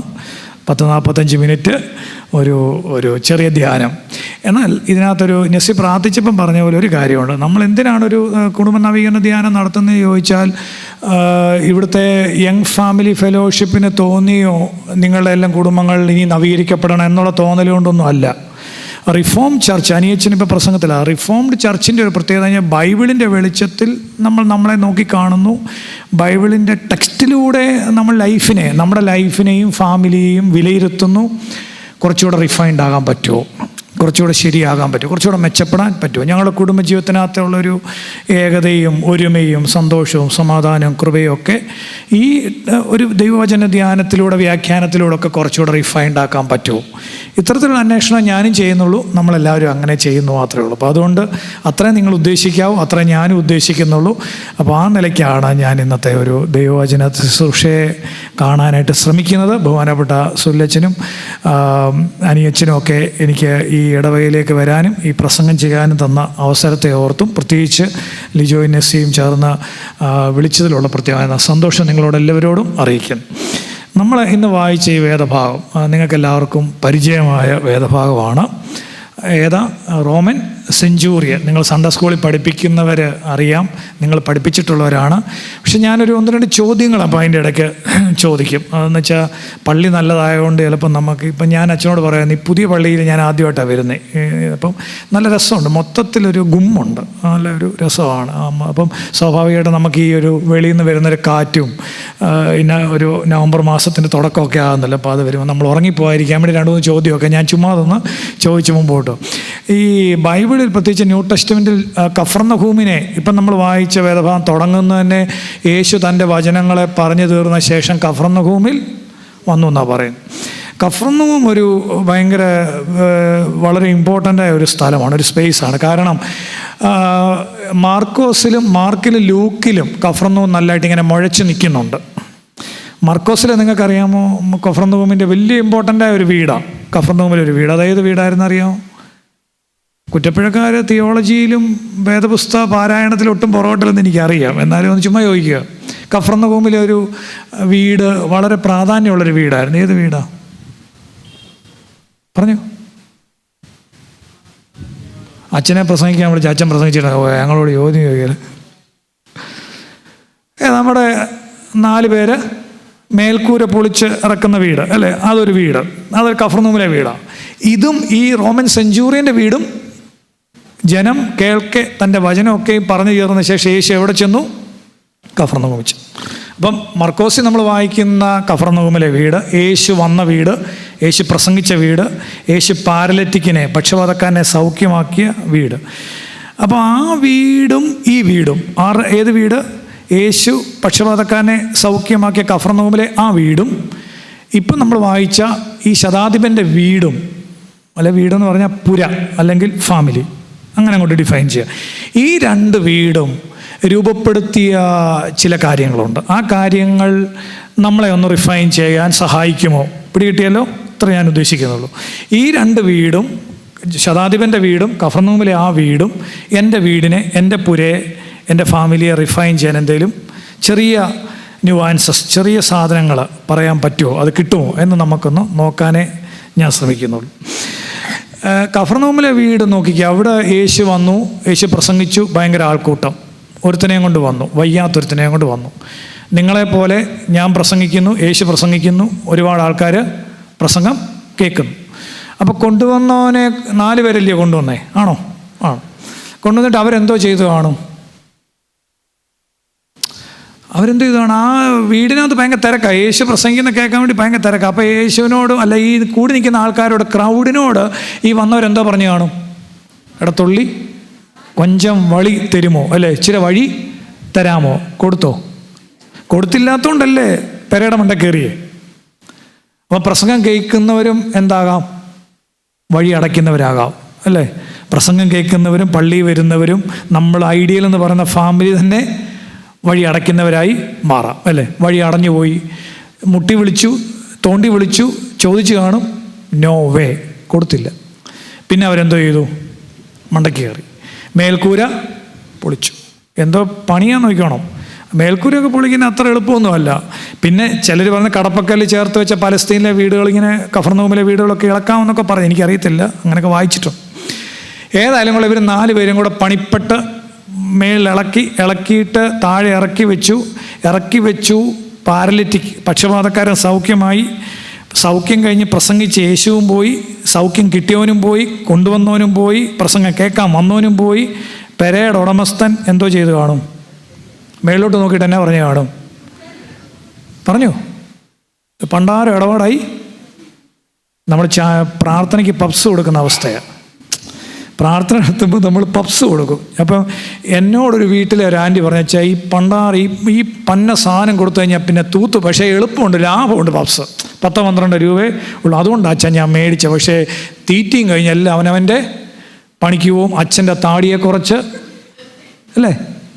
അതുകൊണ്ട് ജീവിതത്തിൽ പ്രാർത്ഥനയ്ക്ക് എന്താ കൊടുക്കരുത്? സാൻഡ്വിച്ചിലേക്കൊക്കെ പോകണം. പപ്സ് അങ്ങ് മാറ്റിയേക്കണം. വീട്ടിൻ്റെ ഉടമസ്ഥൻ മേളിലോട്ട് നോക്കിയിട്ട് എന്തോ പറഞ്ഞു കാണും? 2 രീതിയിൽ പറയാം. ഒന്ന്, വന്നവനും പോയി, നിന്നവനും പോയി, പ്രസംഗിച്ചവനും പോയി, കർത്താവും പോയി, എല്ലാവരും പോയി, അവസാനം എനിക്കിട്ട് കിട്ടിയ പണി 8ൻ്റെ പണിയാണെന്ന് വേണേ പറയാം. 2, നിങ്ങളങ്ങ് പറ, കർത്താവേ ഇനിയും പോയാലും, മേൽക്കൂര പോയാലും പോട്ടെ, അല്ലേ? വീട്ടിൽ കർത്താവിന് വരാൻ പറ്റി, പ്രസംഗിക്കാൻ പറ്റി. പാരലിറ്റിക്കായി കുറേ നാൾ കിടപ്പിലായി ഈ പാവം പിടിച്ച മനുഷ്യന് സൗഖ്യമാകുവാൻ എൻ്റെ ഈ സ്പേസ് ഇടയായി. സ്തോത്രം. അങ്ങനെ വേണേലും ഇതെല്ലാം നിലപാടാണ്, നമ്മളെടുക്കുന്ന നിലപാടാണ്. പപ്സ് കൊടുത്താൽ, ചപ്പായാൽ, പൊടിയായാൽ എന്നോ ഇടപാടാണെന്ന് ചോദിക്കാം. ഞാൻ സ്ഥിരമായി പ്രാർത്ഥന നടത്താത്തൊരു വീട്ടിലൊരു ആൻറ്റിയോട് ചോദിച്ചാൽ എന്താ ആൻറ്റി പ്രാർത്ഥന നടത്താത്തത്? അന്നേരം ആൻറ്റി പറഞ്ഞു, അച്ഛൻ ഇതൊക്കെ അങ്ങ് പറഞ്ഞിട്ട് അങ്ങ് പോവാം. പിള്ളേർ ഇപ്പോൾ മേടിച്ചിട്ടേക്കുന്ന സെറ്റി കൗച്ചിനൊക്കെ എന്നോ മുടിഞ്ഞ വെയിറ്റാണെന്നറിയോ? അച്ഛൻ വന്ന് ഇതെല്ലാം തിരിച്ചിടുമോ? പ്രാർത്ഥന നടത്താൻ ഇതെല്ലാം അഡ്ജസ്റ്റ് ചെയ്യണ്ടേ? മൊത്തത്തിലൊരു അഡ്ജസ്റ്റ്മെൻ്റ് ആണല്ലോ പ്രാർത്ഥന. അപ്പോൾ അത് കഴിഞ്ഞ് മൊത്തത്തിൽ തിരിച്ചിതിനെ റീഅഡ്ജസ്റ്റ്മെൻറ്റ് ചെയ്യണ്ടേ? അപ്പോൾ പിന്നെ അത് അച്ഛൻ വന്ന് ചെയ്യുമോ? ന്യായമായ ചോദ്യമാണ്. എനിക്ക് മറുപടി പറയാൻ പറ്റുമോ? അച്ഛൻ വന്ന് ചെയ്യുമോ? 2 രീതിയിലുള്ള സമീപനമാണ്. അപ്പം കഫർനഹൂമിലെ ഈ കുടുംബം, യേശു പോയ ഈ കുടുംബം, യേശു പ്രസംഗിച്ച ഈ കുടുംബം ഭയങ്കര സംഭവമാണ്. അവർ കാണിക്കുന്ന ഏറ്റവും വലിയ ഒരു പാരഡൈം മോഡൽ, ഒരു ഭയങ്കര സബ്ലൈം മോഡൽ എന്താണെന്ന് ചോദിച്ചാൽ, മേൽക്കൂര പോയ ഈ പെരയുടെ താഴെ നിന്ന് ഈ കുടുംബത്തിൻ്റെ താഴെ നീ ഗ്രഹനാഥനോ ഗ്രഹനാഥയോ 2 രീതിയിൽ പറയാം. പക്ഷേ അവർ പറഞ്ഞു കാണും, തമ്പുരാൻ ഇവിടെ വരാൻ പറ്റിയല്ലോ, സൗഖ്യമാകാൻ പറ്റിയല്ലോ, ചില കാര്യങ്ങളൊക്കെ പോട്ടെന്നേ, അല്ലേ? വഴി അടച്ച കുറേ ആളുകൾ അവിടെ ഉണ്ടായിരുന്നു, അല്ലേ? വഴി അടയ്ക്കാൻ പറ്റും, വഴി തുറക്കാനും പറ്റും. ഇവിടെ ഇനിയും അതൊരു കുടുംബം. പിന്നെ നേരെ ഇപ്പുറത്തോട്ട് വരുമ്പം ഇതൊരു കുടുംബമാണ്. ഇതൊരു കുടുംബം ആരാ? ശതാധിപൻ്റെ കുടുംബം. ശതാധിപൻ നിങ്ങൾക്കറിയാവുന്ന പോലെ തന്നെ ആരാണ്? അദ്ദേഹം ഒരു പട്ടാളക്കാരനാണ്. അതായത് റോമൻ പൊളിറ്റിക്കൽ ലീഡർഷിപ്പിൻ്റെ ഹെഡാണ്. 100 അതിലധികമോ മിലിറ്ററി ഗ്രൂപ്പിൻ്റെ ലീഡറാണ്. പിടികിട്ടിയല്ലോ, നിങ്ങൾക്കറിയാം, നിങ്ങൾ പഠിച്ചിട്ടുള്ള. അങ്ങനെ വരുമ്പോൾ അവൻ്റെ കമ്മ്യൂണിറ്റിയിൽ അവൻ ഈ ഏറ്റെടുത്തിരിക്കുന്ന ഈ ഒരു അവൻ്റെ ഗ്രൂപ്പിനകത്ത് തന്നെ ഇഷ്ടംപോലെ മിലിറ്ററി ഗ്രൂപ്പ്സ് ഉണ്ട്, ആൾക്കാരുണ്ട്. പക്ഷേ അവൻ്റെ വീടിനകത്ത് അല്ലെങ്കിൽ അവൻ്റെ ഗ്രൂപ്പിനകത്ത് അല്ല വീടിനകത്ത് വേലക്കാരന് വയ്യാതായി. പിടികിട്ടിയോ? വയ്യാതായപ്പോൾ അവൻ എന്തുകൊണ്ടാണ് ഇവൻ്റെ വയ്യായ്മ ഇത്ര സീരിയസ് ആയി കാണാൻ കാരണം? അതിന് മുമ്പ് ഞാനൊരു കാര്യം പറയാം. ലൂക്കോസ്, നിങ്ങളത് ആലോചിക്കണം കേട്ടോ. ഈ ലൂക്കോസ് ഗോസ്പൽ എഴുതിയപ്പം യേശുക്രിസ്തുവിനെക്കുറിച്ചും അവൻ്റെ മിനിസ്ട്രിയെക്കുറിച്ചും അവൻ്റെ ഹീലിങ്ങിനെക്കുറിച്ചും അവൻ്റെ ബാക്കിയുള്ള പ്രവർത്തനങ്ങളെ, ക്രൂശീകരണം, ഉയർപ്പ്, ഇതൊക്കെ പറഞ്ഞാൽ മതിയായിരുന്നു. അതാണല്ലോ ഗോസ്പൽ. എല്ലാ ഗോസ്പൽ റൈറ്റേഴ്സും അതാ പറയും. പക്ഷെ ഞാനിത് വായിച്ചപ്പോൾ ആലോചിച്ച്, എന്തിനാണ് ലൂക്ക് ആഡഡ് അല്ലേ ദ സ്റ്റോറി ഓഫ് സെഞ്ചൂറിയൻ അല്ലേ? ഈ സെഞ്ചൂറിയൻ്റെ കഥ എന്തിനാ ലൂക്കോസിനത് ചേർത്ത് വെച്ചതെന്ന് നമുക്ക് ചോദിക്കാം. അപ്പോൾ എനിക്ക് തോന്നുന്നത് അതിൻ്റെ അവസാനം, ഈ ടെക്സ്റ്റിൻ്റെ അവസാനം യേശു പറയുന്നുണ്ട്, ഇസ്രായേലിൽ കൂടി ഇത്ര വലിയ വിശ്വാസം യേശു ഒരുത്തരെക്കുറിച്ച് ഇത് പറഞ്ഞിട്ടുണ്ടെന്ന് എനിക്ക് തോന്നുന്നില്ല. ഞാനങ്ങനെ വായിച്ചിട്ടുമില്ല. ശിഷ്യന്മാരെക്കുറിച്ച് പോലും പറഞ്ഞിട്ടില്ല. ഹിസ് ഫെയ്ത്ത്, ഹിസ് ഫാമിലി അല്ലേ, അതിനെക്കുറിച്ച് his faith is deep and great എന്ന് ശതാധിപനെക്കുറിച്ച് യേശു ചുമ്മാതെ പറഞ്ഞതല്ല. അങ്ങനെ പറഞ്ഞ ഒരുത്തൻ്റെ ജീവചരിത്രം, അങ്ങനെ പറഞ്ഞ ഒരുത്തൻ്റെ ഫാമിലി ലൈഫ്, അങ്ങനെ പറഞ്ഞ ഒരുത്തൻ്റെ ഫാമിലി യൂണിറ്റിനെ ഒമിറ്റ് ചെയ്തുകൊണ്ട്, അതിനെ ഡിലീറ്റ് ചെയ്തുകൊണ്ട് ഒരു ഗോസ്പൽ എഴുതാൻ ആർക്ക് പറ്റത്തില്ല? ലൂക്കിന് പറ്റത്തില്ല. അതുകൊണ്ടാണ് ലൂക്ക് ആഡഡ് ഹിസ്റ്റോറി. കാരണം ഈ ചരിത്രം വലിയ ചരിത്രമാണ്. കാരണം ഇവനെക്കുറിച്ച് പറയാതെ ഗോസ്പൽ കംപ്ലീറ്റ് ചെയ്യാൻ ആർക്ക് പറ്റത്തില്ല? ലൂക്കിന് പറ്റത്തില്ല. അപ്പോൾ ഒന്നാമത്തെ ഒരു ചോദ്യമായിട്ട് ഞാൻ ചോദിക്കും, എന്തുകൊണ്ടാണ് ഈ സെഞ്ചൂറിയൻ്റെ വീട്ടിലെ വേലക്കാരന് അസുഖമായപ്പോൾ സെഞ്ചൂറിയൻ യേശുവിൻ്റെ അടുത്ത് പോകണമെന്നോ അല്ലെ യേശുവിനെ ഈ കാര്യം ഒന്ന് അറിയിക്കണമെന്നും യേശു അവനെ സൗഖ്യമാക്കണമെന്നൊക്കെ ആഗ്രഹിക്കാൻ കാരണം?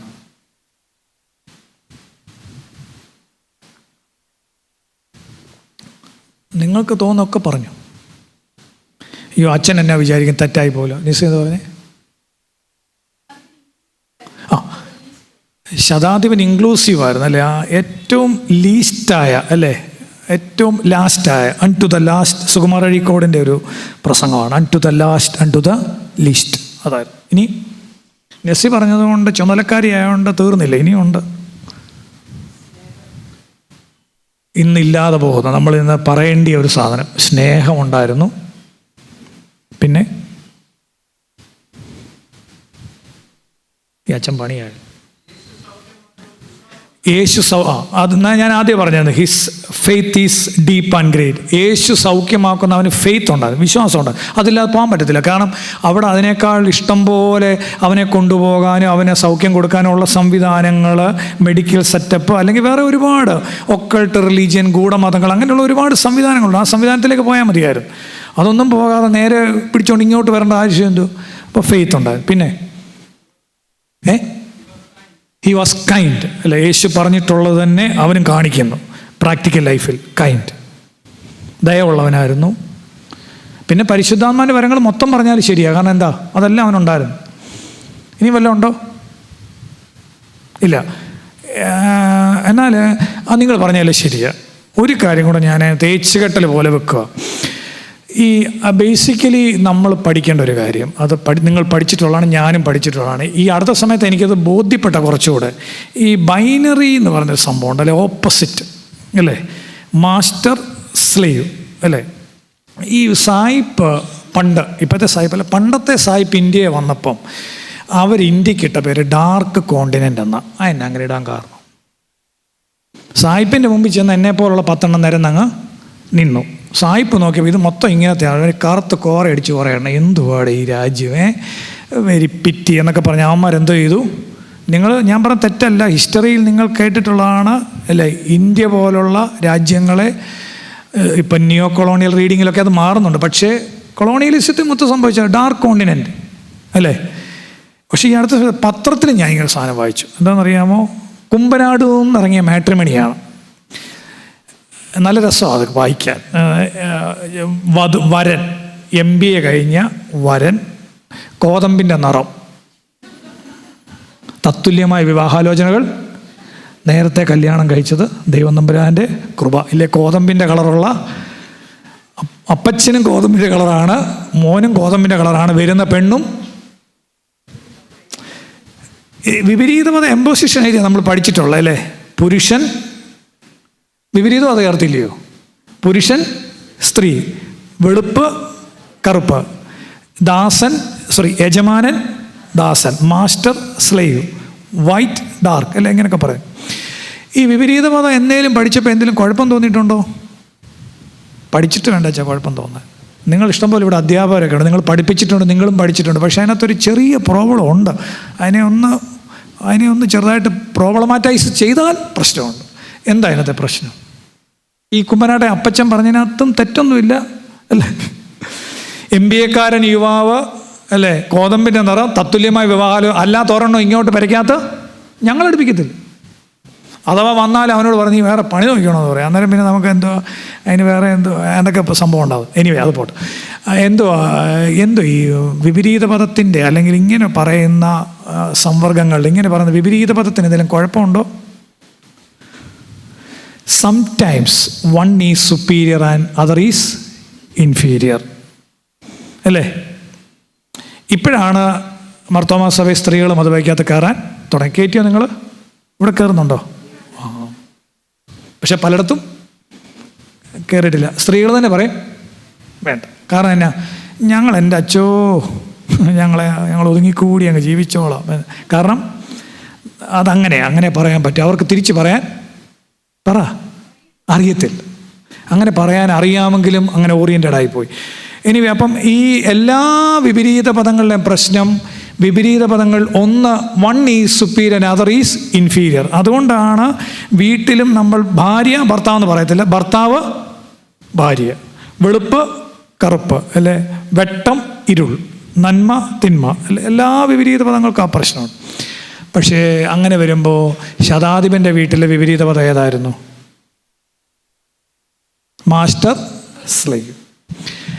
യേശു അവനെ നോക്കി പറയുന്നു ഇവൻ്റെ ഫെയ്ത്ത് കൊള്ളാം എന്ന് പറയാൻ കാരണം നമ്മൾ നോക്കുമ്പോൾ inside his family there is no opposites but it is complimentary.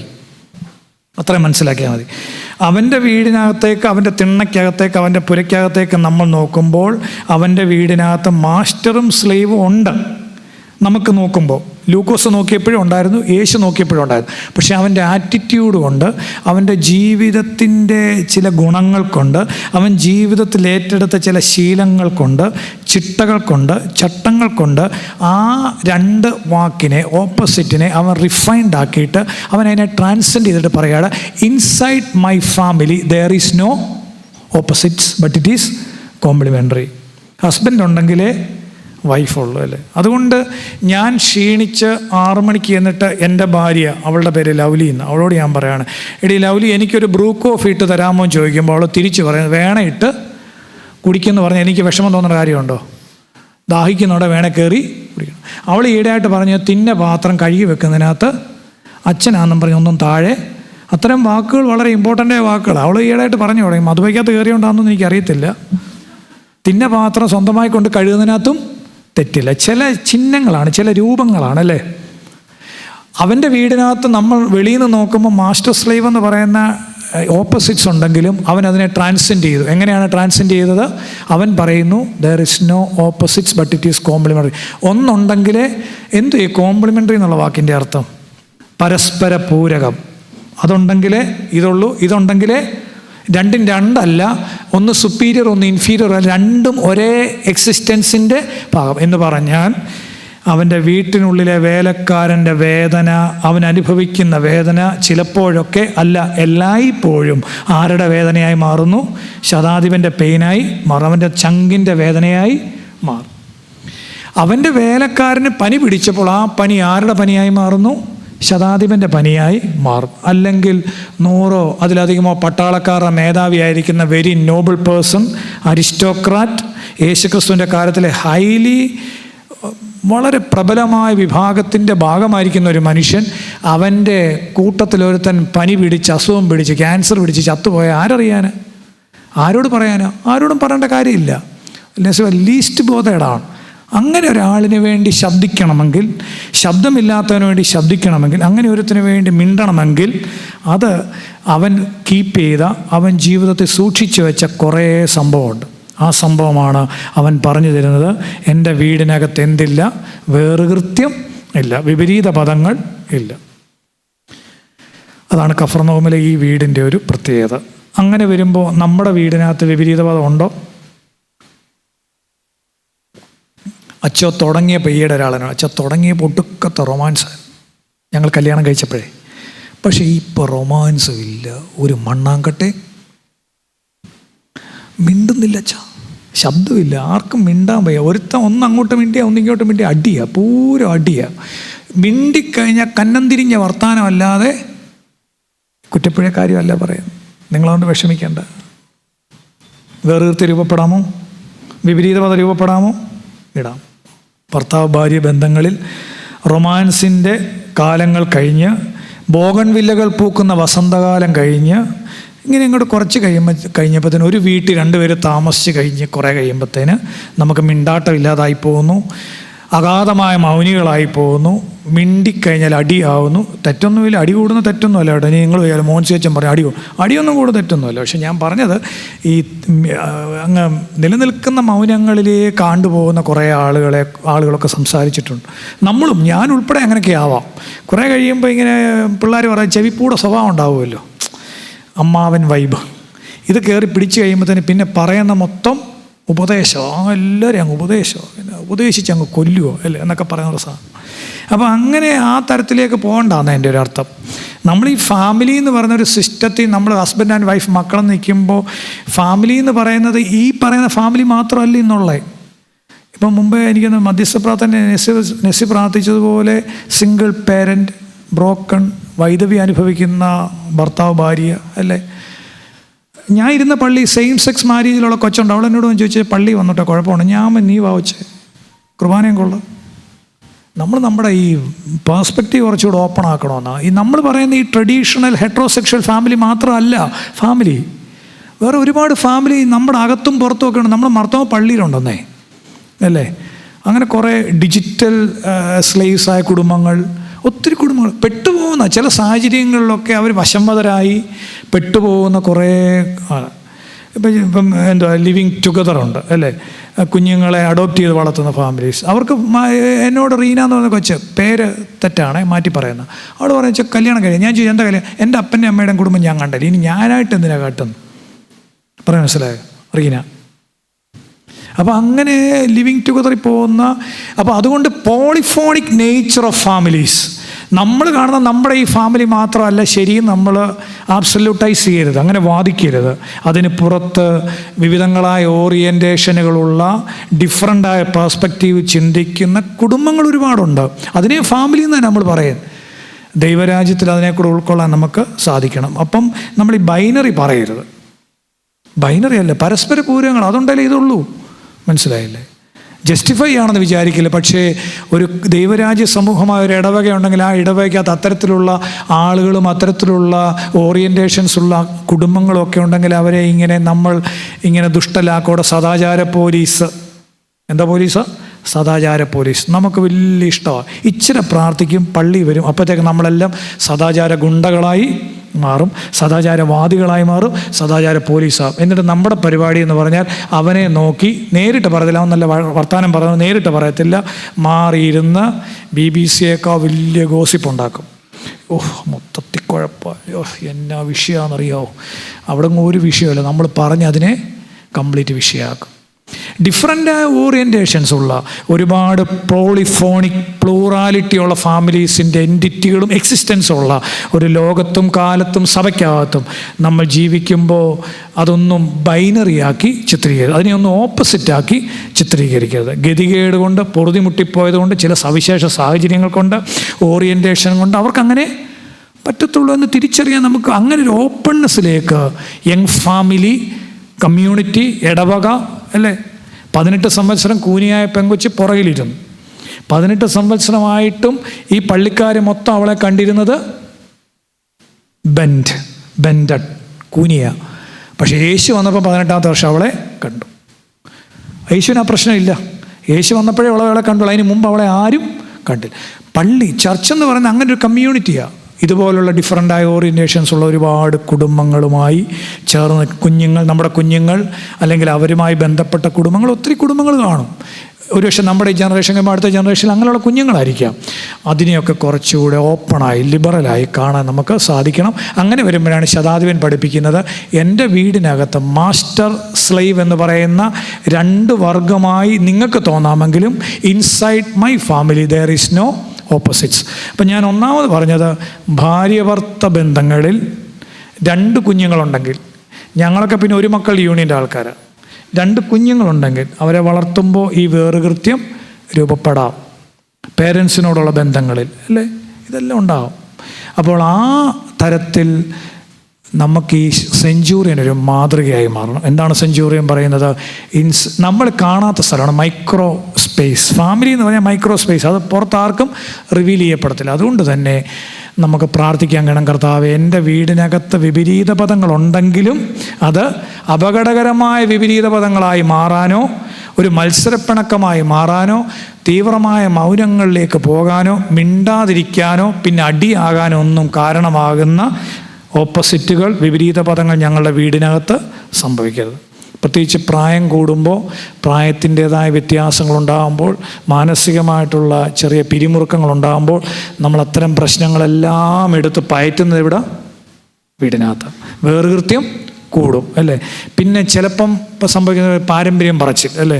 ഞാൻ അവിടെ വന്നപ്പോൾ നിന്നെ കെട്ടാൻ പ്രധാനപ്പെട്ട കാരണം നിന്നെ കണ്ടിട്ടല്ല, എനിക്ക് വേറൊരു കൊച്ചിനെയായിരുന്നു ഇഷ്ടം. പക്ഷെ അവിടെ വന്നപ്പോൾ അവിടെ നീ ഉണ്ടാക്കിയ ഉണ്ണിയപ്പം കണ്ടപ്പം ആ ഉണ്ണിയപ്പം നല്ലതെന്ന് കണ്ട നിന്നെ കെട്ടിയേ. അന്നേ ഞാൻ നോക്കിയത് നിൻ്റെ കുടുംബം തോമസ് അപ്പോസ്തലൻ്റെ വകുപ്പിലുള്ളതല്ല, പക്ഷെ ഞാൻ നിന്നെ കെട്ടിയത്. ഇതൊക്കെ എപ്പോൾ പറയുന്ന നിങ്ങളുടെ ഇരിപ്പുണ്ടോ? ഇതൊന്നും നിങ്ങൾ മാലാഖമാരെ ഞാൻ ആദ്യമായിട്ട് കാണുക കേട്ടോ, ഏഞ്ചൽസിനെ ഞാൻ ആദ്യമായിട്ട് കാണുക. നമ്മൾ അടി ഉണ്ടാക്കുമ്പോൾ എടുത്ത് പയറ്റുന്ന സാധനങ്ങൾ ഏതൊക്കെയാ? പാരമ്പര്യം, ലീനിയേജ് അല്ലേ, സ്വത്ത്, ഇതെല്ലാം എടുത്തങ്ങ് പയറ്റും. നമുക്ക് മറ്റേ അപ്പുറത്ത് നിൽക്കുന്ന ആളിനെ ഏതെല്ലാം തരത്തിൽ തകർക്കാമോ അതിനുള്ള സാധനം മുഴുവൻ നമ്മുടെ എവിടെ ഇരിപ്പുണ്ട്? നമ്മുടെ ആവനാഴിയിൽ വിഷം പുരട്ടിയ വിഷം പുരട്ടിയ അമ്പ് അതായിട്ടിരിപ്പുണ്ട്. ആവശ്യമുള്ളപ്പോൾ നമ്മളെടുത്ത് ഒറ്റയടിയ. അതോടുകൂടെ ഇപ്പുറത്തെ ആളിൻ്റെ ശബ്ദം, നമ്മുടെ ആഗ്രഹം എന്തുവാ? ഓപ്പോസിറ്റ് ഇരിക്കുന്ന ആളിൻ്റെ ശബ്ദം. അപ്പം അതുകൊണ്ട് ഈ ബൈനറികളെ താലോലിക്കാതെ, അതിനെ ഫ്ലറിഷ് ചെയ്യാതെ, അതിനെ ഇങ്ങനെ വളർത്തിക്കൊണ്ട് പോകാതെ ഇല്ലാതെയാക്കാൻ കഴിയണം. നമ്മുടെ കുടുംബങ്ങളുമായി കണക്ട് ചെയ്ത് മറ്റു കുടുംബങ്ങളെ നോക്കുമ്പോഴും ഈ ബൈനറികളെ നമ്മൾ പരിപാലിക്കരുത്. അപ്പം ഞാൻ അതിൻ്റെ ആ ഭാഗം അവിടെ നിർത്തുന്നു. 2, ശതാധിപൻ നേരിട്ട് യേശുവിൻ്റെ അടുത്ത് വന്നില്ല. അതിൻ്റെ കാര്യമൊക്കെ അവസാനം പറയുന്നുണ്ട്. യേശുവിൻ്റെ അടുത്ത് നേരിട്ട് വരാൻ അവന് മടിയായിരുന്നു. അവൻ അത്ര സിന്നറാണെന്നുള്ള ഒരു കോൺഷ്യസ്നെസ് ഉള്ളതുകൊണ്ട് അവൻ അടുത്തോട്ട് വന്നു പോലുമില്ല. അവൻ വിടുന്നത് ആരെയാണ്? അവൻ്റെ കൂട്ടത്തിലുള്ള ആളുകളെ അല്ല, അവൻ്റെ ഓപ്പോസിറ്റ് ഗ്രൂപ്പിനകത്തുള്ള ആളുകളെ. അതാരാ? യഹൂദ. നോക്കിക്കേ, ജൂയിഷ് റിലീജിയസ് ലീഡേഴ്സ്. മനസ്സിലായില്ലേ? യഹൂദ മതപുരോഹിതരാണ്. റോമയിലെ പൊളിറ്റിക്കൽ സിസ്റ്റവും മതപുരോഹിതരും അല്ലെ മതസിസ്റ്റവും തമ്മിൽ, റിലീജിയസ് സിസ്റ്റവും തമ്മിൽ ഒരു കാലത്തും അങ്ങനെ ചേർന്ന് പോകാറില്ല. യേശുവിനെ ക്രൂശിക്കാൻ നേരം മാത്രം ആര് കൂടി? റോമയിലെ പൊളിറ്റിക്കൽ നേതൃത്വവും റോമയിലെ പട്ടാളക്കാരും എല്ലാം കൂടെ, പട്ടാളക്കാരും മതപുരോഹിതരും എല്ലാം കൂടെ ചേർന്ന്, അന്നാസും കയ്യഫാവും പീലാത്തോസും ചക്രവർത്തിമാരും എല്ലാം കൂടെ കൂടിയാണ് യേശുവിനെ തൂക്കിയത്. അല്ലാത്തപ്പോഴൊക്കെ അവർ കീരിയും പാമ്പും പോലെ. പക്ഷേ ഇവിടെ ശതാധിപന് വേണ്ടി സംസാരിക്കാൻ, അല്ലെ ശതാധിപൻ്റെ ദാസന് വേണ്ടി സംസാരിക്കാൻ വരുന്നത് ശതാധിപൻ്റെ കൂട്ടത്തിലുള്ള പട്ടാളക്കാരോ അവൻ്റെ കമ്മ്യൂണിറ്റിയിലുള്ളവരോ അല്ല വരുന്നത്, പിന്നെ യഹൂദ മത പുരോഹിതർ. അപ്പോൾ അവൻ്റെ കൂട്ടുകാരാരാ? അവൻ്റെ കൂട്ടത്തിലുള്ളവർ മാത്രം. അവൻ്റെ കൂട്ടത്തിലുള്ളവർ അവൻ്റെ ഫ്രണ്ട്സാണ്. അതോടൊപ്പം തന്നെ അവൻ വെറുക്കേണ്ടവരും അവൻ്റെ ഫ്രണ്ട്സാണ്.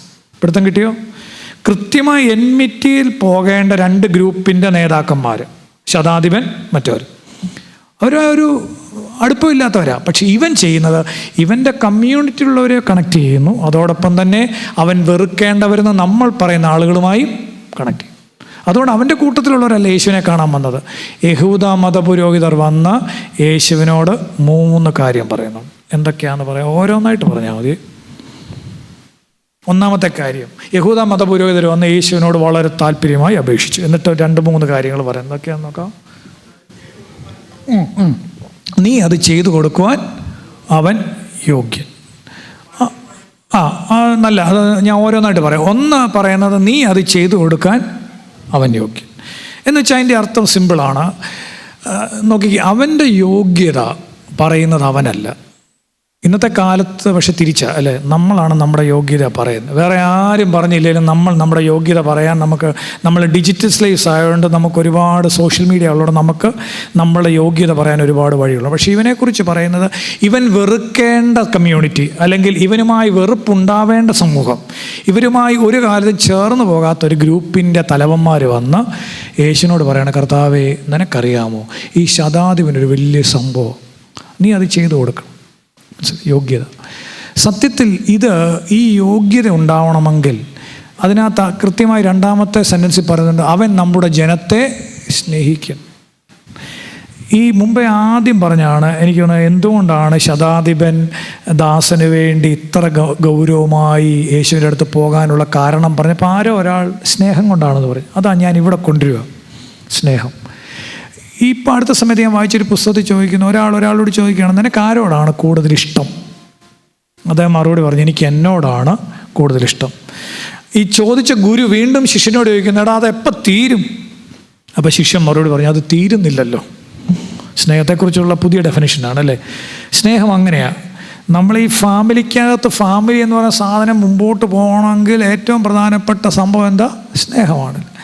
നിങ്ങൾ ഈ അടുത്ത കാലത്ത് കേൾക്കുന്ന 3 വാക്കുകളാണ് ടോക്സിക് അല്ലേ, സൈക്കോ, 3 നാർസിസിസ്റ്റ് അല്ലേ. ഈ 3 വാക്കുകൾ അറിയാമല്ലോ. ഇതൊക്കെ ഞാനിത് ഡെഫിനിഷൻ ഒന്നും പറയണ്ട. അടി ഉണ്ടാകുമ്പോൾ നമ്മൾ പറയും, ഈ മിനിഞ്ഞാന്നത്തെയാണെന്ന് തോന്നുന്നു മലയാള മനോരമയിൽ ഈ ടോക്സിക് എന്നുള്ള വാക്കിനെ കുറിച്ച് തന്നെ നല്ലൊരു ആർട്ടിക്കിൾ ഞാൻ വായിച്ചു, നല്ല രസമായിട്ട് എനിക്ക് തോന്നി. അത് എഴുതിയത് ആരാന്ന് ഞാൻ ഓർക്കുന്നില്ല. ടോക്സിക് എന്നുള്ള വാക്ക് നമ്മൾ എന്തിനാണ് ഉപയോഗിക്കുന്നത്? നമ്മൾ അപ്പുറത്ത് നിൽക്കുന്ന ഒരാളുമായി, ഭാര്യയാവട്ടെ ഭർത്താവാവട്ടെ പിള്ളേരാവട്ടെ, പിള്ളേർ വേണേൽ പറയാം അമ്മ ടോക്സിക്കാണ്, പിള്ളേർ അപ്പൻ ടോക്സിക്കാണ്, ഭാര്യ ഭർത്താവിനെക്കുറിച്ച് നീ ഭയങ്കര ടോക്സിക്കാണ്, ഭാര്യ ഭർത്താവിനെക്കുറിച്ച് ഇങ്ങേര് ഭയങ്കര ടോക്സിക്കാണ്. എന്താ ഈ ടോക്സിക് എന്നുള്ള പ്രശ്നം? ഇപ്പം ചുമ്മാ എടുത്ത് കീച്ചുന്നൊരു സാധനം അല്ലേ. എന്തോ ഈ ടോക്സിക് എന്ന് പറഞ്ഞ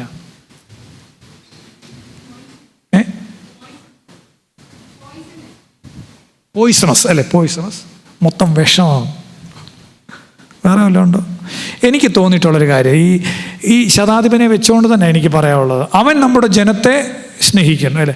ടോക്സിക് ആകുന്ന എപ്പോഴാന്ന് ചോദിച്ചാൽ, എനിക്ക് എൻ്റെ ഈഗോയെ ഞാൻ എത്രത്തോളം അതിനെ താലോലിക്കുമ്പോൾ ഞാൻ ടോക്സിക്കായി കഴിഞ്ഞു അല്ലേ. ഞാൻ എവിടെങ്കിലും ഒന്ന് ഗിവപ്പ് ചെയ്യുന്നിടത്ത് ടോക്സിക്ക് മാറുന്നുണ്ട്. ശരിയാണോ? ഇപ്പം ഈ ഹെൽത്ത് വൈസായ ടോക്സിക്കിനെ കുറിച്ചല്ല, അതെനിക്ക് പറയാൻ അറിയത്തില്ല, അതിനെക്കുറിച്ചല്ല ഞാൻ അല്ലാതെ ടോക്സിക്കാണ്. ഞാൻ മുമ്പേ പറഞ്ഞ പോലെ ലീനിയേജ്, ട്രഡീഷൻ, നമ്മുടെ കുറേ സാധനമൊക്കെ പറയും, പൈസ, പാരമ്പര്യം, ഇത് ഞാൻ ഇവിടെയൊക്കെ പൊസിഷനിലിരുന്ന് നിനക്കറിയാമോ, നീ നിനക്കെന്തോ അറിയാം, ഞാൻ ഇതൊക്കെ പൊസിഷൻ, നിനക്കെന്തോ അറിയാം, നീ എന്നോടാണ് ഇതൊക്കെ സംസാരിക്കുക. അപ്പോഴത്തേക്ക് നമ്മളങ്ങ് കിളരും. നേരെ നിൽക്കാൻ വയ്യ, ഇങ്ങനെ നിൽക്കുക, എന്നാലും തലയങ്ങ് കിളരും. ടോക്സിക്കാണ് എപ്പോഴാണ് നമ്മൾ ഗിവപ്പ് ചെയ്യുന്നിടത്ത് ഈ ടോക്സിക്ക് മാറും അല്ലേ. എനിക്ക് തോന്നുന്നു ഞാനൊക്കെ ഈ സമയത്ത് കൃത്യമായി അത് ഇങ്ങനെ പഠിക്കാൻ ശ്രമിക്കുക, ടോക്സിക് അല്ലാതാകുക എന്നുള്ളത്. എൻ്റെ ഭാര്യ എന്നോട് ഇങ്ങനെ ഭയങ്കര ടോക്സിക്കാന്ന് പറഞ്ഞാൽ ഒരു തെറ്റും വിചാരിക്കില്ല, അവൾ പറഞ്ഞ തെറ്റൊന്നുമില്ല. കാരണം എന്താണെന്ന് ചോദിച്ചാൽ, ഞാൻ നാളെ ആ ടോക്സിക് എന്നുള്ള ഡെഫിനിഷനിൽ നിന്ന് റിഫൈൻഡ് ആകാൻ പറ്റുമോ എന്നുള്ള അന്വേഷണമാണ് ഈ ചോദ്യത്തിൻ്റെ ഉത്തരം. അവിടെ നിങ്ങൾ പരസ്പരം പറഞ്ഞു, പക്ഷേ പറയുമ്പോൾ പിന്നെ തിരിച്ച് ടോക്സിക്കും പറഞ്ഞുകൊണ്ട് ചീത്തയും പിടിച്ചുകൊണ്ടിരിക്കരുത്. നമുക്ക് നമ്മളെ റിഫൈൻ ചെയ്യാൻ പറ്റുമോ എന്നുള്ളതാണ്. എന്താണ് അവൾ എന്താണ് അവൻ പറയുന്നത്? അതെൻ്റെ ഈഗോയുടെ പ്രശ്നം കൊണ്ട് ഞാൻ തന്നെ താലോലിക്കുന്ന എൻ്റെ ഈഗോയുടെ, എൻ്റെ പൊസിഷൻ്റെ, അല്ലെങ്കിൽ ഞാൻ ചുമ്മാതെ ഇങ്ങനെ ചെറിഷ് ചെയ്യുന്ന കുറേ സാധനങ്ങളുണ്ട്. ഞാൻ അവിടെ ഇരുന്നു, ഞാൻ ഇവിടെ ഇരുന്നു, ഞാൻ അങ്ങനെ ചെയ്തു, ഞാൻ വലിയ പുള്ളിയായിരുന്നു, എന്നെ കാണുമ്പോൾ 10 പേര് വണങ്ങിയിട്ടുണ്ട്, 10 പേര് സല്യൂട്ട് അടിച്ചു, എൻ്റെ കുടുംബം നിനക്കറിയാം എന്നൊക്കെ പറയുന്നത് തിരിച്ചും മറിച്ചും. ടോക്സിക്ക് ഭാര്യയ്ക്കും ആകാം, ഭർത്താവിനും ആകാം, പിള്ളേർക്കും ആകാം. പക്ഷെ ഇവിടെ ശതാധിപൻ പറയുന്നത്, അവൻ നമ്മുടെ ജനത്തെ സ്നേഹിക്കും. അവൻ ഇവരെ സ്നേഹിക്കേണ്ട ഒരു കാര്യവുമില്ല. അവൻ പട്ടാളക്കാരൻ, അവനായുള്ള അവൻ്റെ അലീജിയൻസ് എന്ന് പറഞ്ഞ റോമൻ എംപററിനോടാണ്. റോമയിലെ ചക്രവർത്തിയോട് മാത്രമേ അവന് വിധേയത്വം കാണിച്ചാൽ മതി. പക്ഷെ അവനിപ്പോൾ ചെയ്യുന്ന അതൊന്നും അല്ല. ആ വിധേയത്വം അവൻ ഉണ്ടായിരിക്കാം, ഇല്ലായിരിക്കാം, പക്ഷെ at the same time he connected the people, the community. ഏതെല്ലാം കമ്മ്യൂണിറ്റിയോട് തനിക്ക് കണക്ട് ചെയ്യാമോ അവരോട് കണ്ടിട്ട്. എൻ്റെ പള്ളിയിൽ 18 സംവത്സരം കൂനിയായ ഒരു പെങ്കൊച്ചുണ്ടെങ്കിൽ എനിക്ക് കണക്ട് ചെയ്യാൻ പറ്റുമോ? അല്ലെങ്കിൽ ഡിഫറെൻ്റ് ഓറിയൻറ്റേഷനുള്ളൊരു ഫാമിലി എൻ്റെ പള്ളിക്കകത്ത് ഉണ്ടെങ്കിൽ എൻ്റെ വീടിനകത്തുകൊണ്ട് ഒരു ചായ കൊടുക്കാൻ പറ്റുമോ? അവനെ കുറേ തെറിയും വിളിച്ച് കുറേ പള്ളും പറഞ്ഞു, ആ കുടുംബം പണ്ടേ അങ്ങനെ, അത് ശരിയാവത്ത്. നമ്മൾ ഒറ്റ ഡയലോഗിൽ അവൻ്റെ ജീവിതം മുഴുവൻ നമ്മൾ തീർത്ത് കളഞ്ഞു. അതിനേക്കാൾ എത്രയോ നല്ല കുറച്ചുകൂടെ ഓപ്പൺ ആകുക എന്ന് പറയുന്ന സാധനം. നമ്മുടെ ട്രഡീഷണലായ കുറേ സാധനത്തിൽ നിന്നുകൊണ്ട് നമ്മളൊരാളെ ഇങ്ങനെ വിധി എഴുതുന്നതിന് പകരം ആ 18 സംവത്സരം കൂനിയായ സ്ത്രീ ഒതുക്കപ്പെട്ട് മാർജിനിലിരുന്നത് പോലെ ഇരിക്കപ്പെടാതിരിക്കണമെങ്കിൽ എനിക്ക് വേണേൽ ഒന്ന് സ്നേഹിക്കാൻ പറ്റുമല്ലേ? എൻ്റെ മുൻവിധികൾ മാറ്റി വെച്ചാൽ, എൻ്റെ ഈഗോ താത്താൽ. അത് ഹസ്ബൻഡ് ആൻഡ് വൈഫ് റിലേഷൻഷിപ്പിലും പള്ളിക്കകത്തും കമ്മ്യൂണിറ്റി ലൈഫിലും എല്ലാം തന്നെ ഞാൻ ചിലയിടത്തൊന്ന് ഗിവപ്പ് ചെയ്യുന്നിടത്ത് നമ്മൾ ടോക്സിക് അല്ലാതാവും. അതുകൊണ്ട് എനിക്ക് തോന്നുന്നത് വീട്ടിൽ നിങ്ങൾ വേണേൽ ടോക്സിക് ആണെന്ന് പറഞ്ഞു, സൈക്കോ ആണെന്നും പറഞ്ഞു. വേറെ സാധനം നാർസിസിസ്റ്റ്. അത് എന്തോ നാർസിസം? നാർസിസിസ്റ്റ് എന്ന് പറയാൻ ഇത്രയേ ഉള്ളൂ, സിമ്പിളാണല്ലേ. ഞാനാണ് ശരി, I am okay, you are not. ഞാൻ പറയുന്നതേ ഉള്ളൂ ശരി. ഞാനതിനെ ആദ്യം പറയാം, കുടുംബ നവീകരണത്തെക്കുറിച്ച് മോൻ ചേച്ചൻ പറയുന്നതല്ല ശരിയെന്നൊന്നും വിചാരിക്കരുത്. ഞാൻ ഈ പോകുന്ന പോക്കിൽ പറഞ്ഞു പോകുന്നെന്ന് മാത്രമേ ഉള്ളൂ. അതുകൊണ്ട് എൻ്റെ കുടുംബം ആബ്സല്യൂട്ടൈസ് ചെയ്യുമല്ല ഞാൻ, അല്ലെങ്കിൽ എൻ്റെ കുടുംബത്തിലെല്ലാം അങ്ങ് ശരിയായെന്ന് പറയുമല്ല. ഈ പ്രസംഗം എന്നോട് തന്നെയും നമ്മൾ എല്ലാവരോടും ഉള്ള ഒരു കമ്മ്യൂണിക്കേഷൻ മാത്രം.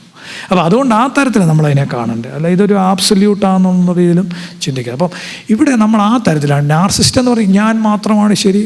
മർത്തോമാക്കാർക്ക് എനിക്കൊന്ന് കുറച്ചൊരു പ്രശ്നമുണ്ട്, അങ്ങനെ എൻ്റേതാണ് ശരി. ഞാൻ പറയാം വീട്ടിലാണെങ്കിലും എനിക്കത് വീട്ടിൽ കുറച്ചുകൂടി ഇൻഫോർമലാകണോ എന്നാണ് എൻ്റെ ഒരു വിചാരം. ഇൻഫോർമലാകണം. നമ്മൾ ചുമ്മാ ഒടുക്കത്തെ ഫോർമാലിറ്റിയാണ് വീട്ടിൽ. കസറ ഇരുന്നാലും ചുമ്മാ മസിലും പിടിച്ച് മീശയും വറപ്പിച്ചങ്ങ് ഇരിക്കും. അതിൻ്റെ ആവശ്യമുണ്ട്. വീട്ടിൽ ചുമ്മാ ചിരിക്കണം, പൊട്ടിച്ചിരിക്കണം, ഹാ എന്നൊക്കെ പറയാൻ ചിരിക്കണം. ചിരിക്കത്തില്ല, ചുമ്മാ പൊട്ട റീൽസ് കണ്ടുകൊണ്ട് മാത്രം ഒന്ന് ചിരിക്കുക. അതാണ് കാണാൻ കണ്ണും വയ്യ, കടയും കാണത്തില്ല. ചുമ്മാ ചിരിക്കണം, തമാശ. പൂക്കളെ കണ്ട് ചിരിക്കണം, പൂച്ചയെ കണ്ട് ചിരിക്കണം, അല്ലെ പട്ടിയെ കണ്ട് ചിരിക്കണം. അത് ചുമ്മാ ജീവിതം ഇങ്ങനെ സെലിബ്രേറ്റ് ചെയ്യണം. അപ്പം ഈ ടോക്സിക് എന്നുള്ള വർത്തമാനം പറയുമ്പോൾ നമ്മൾ അങ്ങോട്ടും ഇങ്ങോട്ടും പറയും അത് എനിക്കിപ്പം മെനോപോസ, അല്ലെ ഞാൻ പണ്ട് അനുഭവിച്ച കുറേ ക്രൈസിസ് ഉണ്ട്, നിനക്കൊന്നും പറയാൻ മനസ്സിലാകാത്ത എന്നൊക്കെ. ഇപ്പോൾ ഈ ടോക്സിക്കിനകത്ത് നമ്മൾ കുറേ വാദഗതികൾ പറയും. നിനക്ക് എൻ്റെ ജോബിൻ്റെ ടെൻഷൻ പറഞ്ഞാൽ ഞാൻ ഭയങ്കര സ്ട്രഗിളിലാണ് ജീവിക്കുന്നത്, അതുകൊണ്ട് ഞാൻ ടോക്സിക് ആണെന്ന് പറയും. ലൈഫ് ഈസ് ബ്യൂട്ടിഫുൾ എന്ന് പറഞ്ഞൊരു ഇറാനിയൻ ഫിലിമുണ്ട്, 97 ഇറങ്ങി. അത് വലിയ ചർച്ചയായ ഒരു സിനിമയാണ്. അതിൻ്റെ തീമെന്ന് ഞാൻ ആ സിനിമ കണ്ട എന്തോ ഒരു സിനിമയാണെന്ന് പറയും. അതിനകത്ത് ഇറാനിയൻ ഫിലിം, അതിന് ഇംഗ്ലീഷ് ട്രാൻസ്ലേഷൻ ഉണ്ട്. അതിനകത്ത് ഈ ഹിറ്റ്ലർ ഹോളോകോസ്റ്റിൻ്റെ സമയത്ത് ഈ ജൂതന്മാരെ മുഴുവൻ പിടിച്ച് കൊല്ലാൻ കൊണ്ടുപോവുക, ഒരപ്പനെയും മോനെയും കൊല്ലാൻ കൊണ്ടുപോവുക. നമ്മൾ ആ സിനിമയ്ക്കകത്ത് പ്രധാനപ്പെട്ട വിഷ്വൽസ് അതാണ്. അപ്പനും മോനും, അപ്പനറിയാം മോൻ അറിയത്തില്ല, അപ്പനറിയാം ജൂതന്മാരെ കൊല്ലുന്ന, ഒന്നീ തല്ലിക്കൊല്ലും, അല്ലെ കഴുത്തറുത്ത് കൊല്ലും, അല്ലെ മറ്റേ ചേമ്പറിലിട്ട് ഗ്യാസ് കയറ്റി കൊല്ലും. ഇതാർക്കറിയാം? അപ്പനെ. മോൻ കൊച്ചിനെ. ഇവർ രണ്ടും കൂടെ ഇങ്ങനെ പട്ടാളക്കാർ പിടിച്ചോണ്ട് പോവുക. ഈ പിടിച്ചോണ്ട് പോകുന്നതിനിടയ്ക്ക് അപ്പൻ ഇങ്ങനെ നല്ല മോണോ ആക്ട് മിമിക്രിയും കാണിച്ച് കൊച്ചിനെ ചിരിപ്പിക്കുക. അതാ സിനിമയുടെ മെയിൻ കണ്ടൻറ്റ്. നമ്മൾ കാണുമ്പം ചങ്ക് പറഞ്ഞു പോവും. ദൈവമേ, നമുക്ക് കാണാം. അതിന് മുമ്പ് കാണിക്കുന്നുണ്ട് ഹോളോകോസ്റ്റ് എന്താണ് ദുരന്തം. ഹിറ്റ്ലർ കൊന്നൊടുക്കുക എല്ലാവരെയും.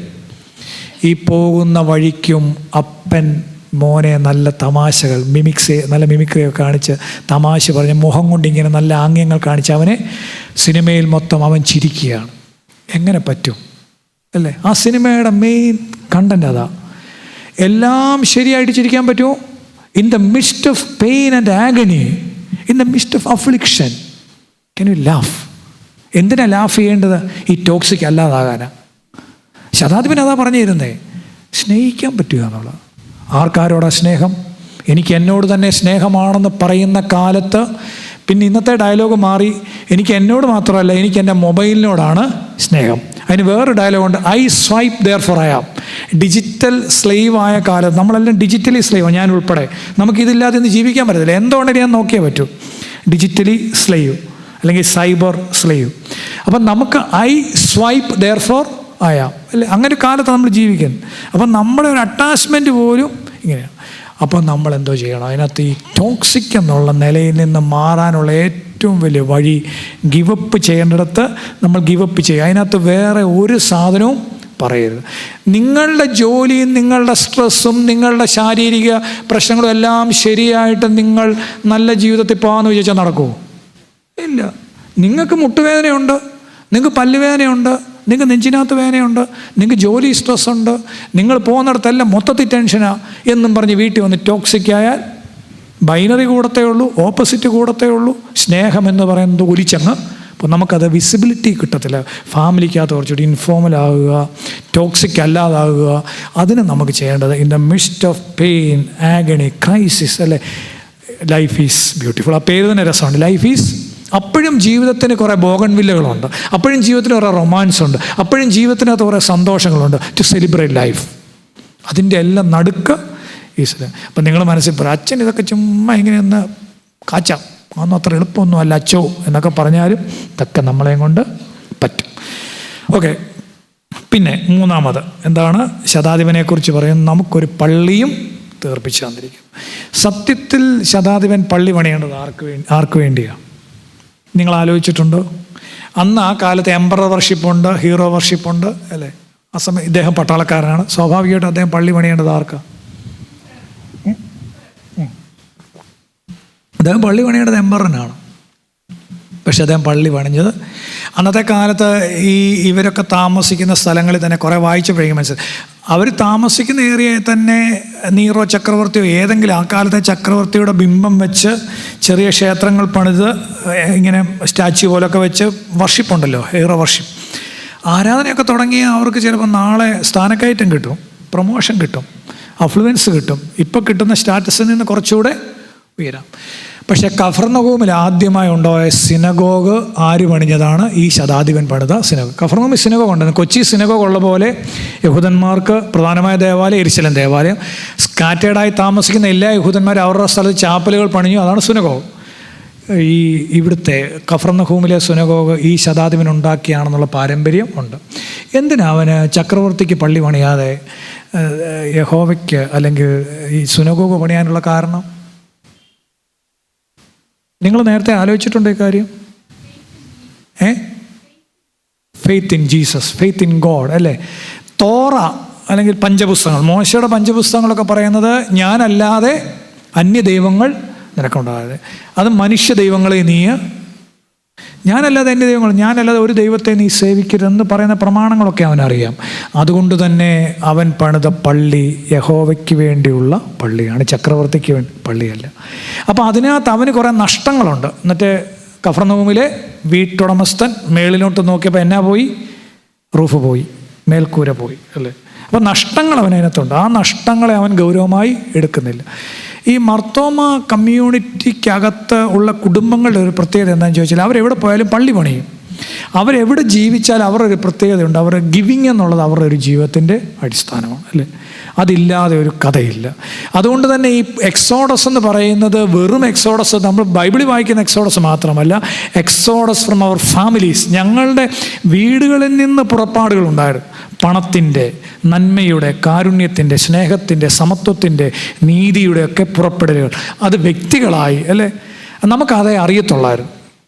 പക്ഷെ ഇപ്പോൾ ഈ ഹാഷ്മിയൊക്കെ പറഞ്ഞതിൽ, ഹാഷ്മി അറിയാമല്ലോ, നമ്മുടെ ന്യൂസ് വായിക്കും. ഹാഷ്മി പറയാൻ നല്ല രസമാണ്. കെട്ട കാലം, നല്ലൊരു പ്രയോഗം.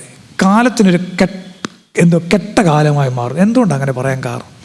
എവിടൊക്കെയോ ഈ കുടുംബങ്ങളിൽ നിന്ന് ഒഴുകപ്പെട്ട നീതിയുടെ, സമത്വത്തിൻ്റെ, കാരുണ്യത്തിൻ്റെ, സ്നേഹത്തിൻ്റെ, കരുതലിൻ്റെ ഒക്കെ സംഭവങ്ങൾ കുറേ. അത് പണത്തിൻ്റെ, പള്ളിക്കൊഴുകിയത്, മന്ദിരങ്ങൾക്കൊഴുകിയത്, നമ്മുടെ ടൈറ്റ് നൽകിയത്, ജീവിതത്തിൻ്റെ ടൈറ്റ് ദൈവത്തിന് കൊടുത്തത് ഒക്കെ ഇങ്ങനെ പെയ്യെ ഡിമിനിഷ് ചെയ്യപ്പെടുന്നു എന്നുള്ളതൊരു ചെറിയ അപാകതയായി നമ്മുടെ കുടുംബങ്ങളിലൊക്കെ സംഭവിക്കുന്നുണ്ട്. പക്ഷെ ശതാധിപൻ കാണിച്ചു തരുന്ന മറ്റൊരു സബ്ലൈം പാരഡൈം മോഡൽ എന്താണെന്നറിയാമോ? അവനുള്ളതിനെ, അവന് ലാഭങ്ങൾ കിട്ടാമായിരുന്ന, മനുഷ്യ ദൈവങ്ങളോട് അഫിനിറ്റി കൊടുത്ത് ലാഭങ്ങൾ ഉണ്ടാക്കാമായിരുന്ന ഒരു മനുഷ്യൻ ആ ലാഭങ്ങളെ നിഷേധിക്കുന്നു, അതിനെ വേണ്ടാന്ന് വെക്കും. അവൻ്റെ ലാഭം ഇതാണ്. അവൻ്റെ ലാഭം എന്ന് പറയുന്നത് യഹോവയോട്, ദൈവത്തോടുള്ള അപാരമായ സ്നേഹവും ഒക്കെ. ഈ ഞാൻ മുമ്പേ പറഞ്ഞ കുടുംബങ്ങളുടെ ഓറിയൻറ്റേഷൻസ് മാറിയ പോലെ തന്നെ വേറൊരു കാര്യം സംഭവിച്ചിട്ടുണ്ട്. സ്പിരിച്വാലിറ്റിയുടെ ഡയമെൻഷനും മാറി. അതൊരു പുതിയ കൺസ്യൂമർ കൾച്ചറിൽ അങ്ങനെയാണ്. നേരത്തെ കുറച്ചുകൂടെ കമ്മ്യൂണിറ്റി സെൻ്റായ സ്പിരിച്വാലിറ്റി, ഞാൻ പറഞ്ഞില്ല, ഞങ്ങൾ അയൽവക്കക്കാരായി താമസിച്ച കഥ ഞങ്ങൾ പറഞ്ഞു അല്ലേ. ഇന്ന് അയൽവക്കങ്ങളില്ല, കമ്മ്യൂണിറ്റി, ഞാൻ എന്നിലേക്ക് മാത്രം തിരിയുന്ന ഒരു പുതിയ സ്പിരിച്വാലിറ്റി. അത്ര സ്പിരിച്വാലിറ്റിക്ക് ഇഷ്ടംപോലെ വകുപ്പുകളുണ്ട് ഇന്നത്തെ കാലത്ത് അല്ലേ. നമ്മുടെ മാത്രം, എൻ്റെ രക്ഷ, my salvation is fixed on the heaven. എൻ്റെ രക്ഷ സ്വർഗത്തിൽ, ഓക്കെ അണ്ണി, ഞാൻ എൻ്റെ കാര്യം മാത്രം. അങ്ങനെ രക്ഷയുണ്ടോ? എൻ്റെ രക്ഷ മാത്രം. അത് പ്രൊട്ടസ്റ്റന്റ് തിയോളജിയുടെ ഒരു ബേസിക് സാധനമാണ്. ആ പുസ്തകം എന്ത്, Protestant ethic and spirit of capitalism എന്നൊരു പുസ്തകം തന്നെയുണ്ട്. ആ പുസ്തകത്തിൽ പറയുന്നത് ഇതാണ്, എൻ്റെ രക്ഷ സ്വർഗത്തിൽ ഫിക്സ് ആണ്. അങ്ങനെ രക്ഷയുണ്ടോ? അങ്ങനെ എനിക്കൊരു രക്ഷയില്ല. ഞാൻ എൻ്റെ കമ്മ്യൂണിറ്റിയുമായി കണക്ട് ചെയ്യുമ്പോൾ മാത്രം, എൻ്റെ പള്ളിക്കകത്തിരിക്കുന്ന 18 സംവത്സരം കൂനിയായ പെങ്കൊച്ചിനെ കാണുമ്പോഴാണ് ആ ദൈവരാജ്യത്തിൻ്റെ സംവിധാനത്തിൽ മാത്രം എൻ്റെ രക്ഷ സെറ്റാവുന്നു. അല്ല, എനിക്ക് മാത്രം രക്ഷയില്ല. പക്ഷെ ഇന്നത്തെ കാലം നമ്മളെ പഠിപ്പിക്കും നിൻ്റെ രക്ഷ, നിൻ്റെ മാത്രം രക്ഷ. ശതാധിപൻ അങ്ങനെയല്ല. ശതാധിപൻ്റെ കാര്യം മാത്രം നോക്കിയായിരുന്നു, അവന് ഇവന് വേണ്ടി പോകേണ്ട കാര്യമൊന്നുമില്ല. പള്ളി പണിയേണ്ട കാര്യമില്ല, പള്ളിക്ക് കൊടുക്കേണ്ട കാര്യം ഇല്ല. അതുകൊണ്ട് എനിക്ക് ആ മൂന്നാമത്തെ കാര്യത്തിൽ പറയാനുള്ളത്, അവന് കിട്ടാവുന്ന മുഴുവൻ ലാഭങ്ങൾ, മനുഷ്യ ദൈവത്തെ ആരാധിച്ച് കിട്ടാവുന്ന ലാഭങ്ങൾ സ്വന്തമാക്കുന്നതിന് പകരം സത്യദൈവമായ യഹോവയുടെ വഴിക്ക് നീങ്ങുന്നവനായി മാറും. നമുക്ക് നമ്മുടെ ഫാമിലിയുടെ കുറച്ച് റിഫൈൻഡ് ആകുന്നതിനോടൊപ്പം ഈ സ്പിരിച്വാലിറ്റിയെ കുറച്ചുകൂടെ ഗൗരവമായി കാണും. ഏകപക്ഷീയമായ എൻ്റെ മാത്രം രക്ഷയിൽ അടിസ്ഥാനപ്പെട്ട സ്പിരിച്വാലിറ്റിയിൽ നിന്ന് ഞാനും എൻ്റെ പള്ളിയും എൻ്റെ കമ്മ്യൂണിറ്റിയും അടങ്ങുന്ന പുതിയ സ്പിരിച്വാലിറ്റികൾ, അത് പുതിയതല്ല, പഴയതാണ്, അതിനെ കുറച്ചുകൂടെ കണ്ടെത്താനായിട്ട് നമുക്ക് സാധിക്കണം. ഒരു കാര്യം കൂടെ പറഞ്ഞ് ഞാൻ അവസാനിപ്പിക്കാം. ഇതെല്ലാം കൂടെ കേട്ടപ്പം യേശുവിന് മൊത്തത്തിൽ ഭയങ്കര സന്തോഷം. ലോകത്താരെക്കുറിച്ച് ഇങ്ങനെയൊന്നും പറഞ്ഞിട്ടില്ല, ഇവനെ കൊള്ളാല്ലേ, അതും ഇവനെക്കുറിച്ച് പറയുന്ന അവനല്ല, നാട്ടുകാരെല്ലാം വന്ന് അവനെക്കുറിച്ച് എന്തല്ല പറയുന്നത്, അവനല്ല വേറെ ആൾക്കാരും ഒന്ന് പറയാം. ഇതെല്ലാം കേട്ടപ്പോൾ യേശുക്രിസ്തു, ഞങ്ങൾ അച്ഛന്മാർ പറയുന്ന പിന്നെ അവരുടെ വീട്ടിൽ വരെ ഒന്ന് പ്രാർത്ഥിക്കാൻ പോകാം. അങ്ങനെ വരുമ്പോഴാണ് നിങ്ങൾ ഞങ്ങൾക്ക് ചായയും കാപ്പിയും പപ്സും ഒക്കെ തരും. അച്ഛന്മാർ പറയുന്നത് കർത്താവ് തമ്പുരാനെ വിചാരിച്ച് എന്നാൽ അത്തറ്റം വരെ ഒന്ന് പോകാം. പോകാൻ വേണ്ടി ചെന്നപ്പോൾ പകുതി വെച്ച് അവൻ വീണ്ടും വഴി തടയുക. അതും അവൻ നേരിട്ട് വരുന്നില്ല, വേറെ ആൾക്കാരെ വിട്ടു. നോക്കിക്കേ, ശരിയാണോ ഞാൻ പറഞ്ഞേ? വായിച്ച ആൻറ്റി നോക്കി, വഴി തടയുന്നു.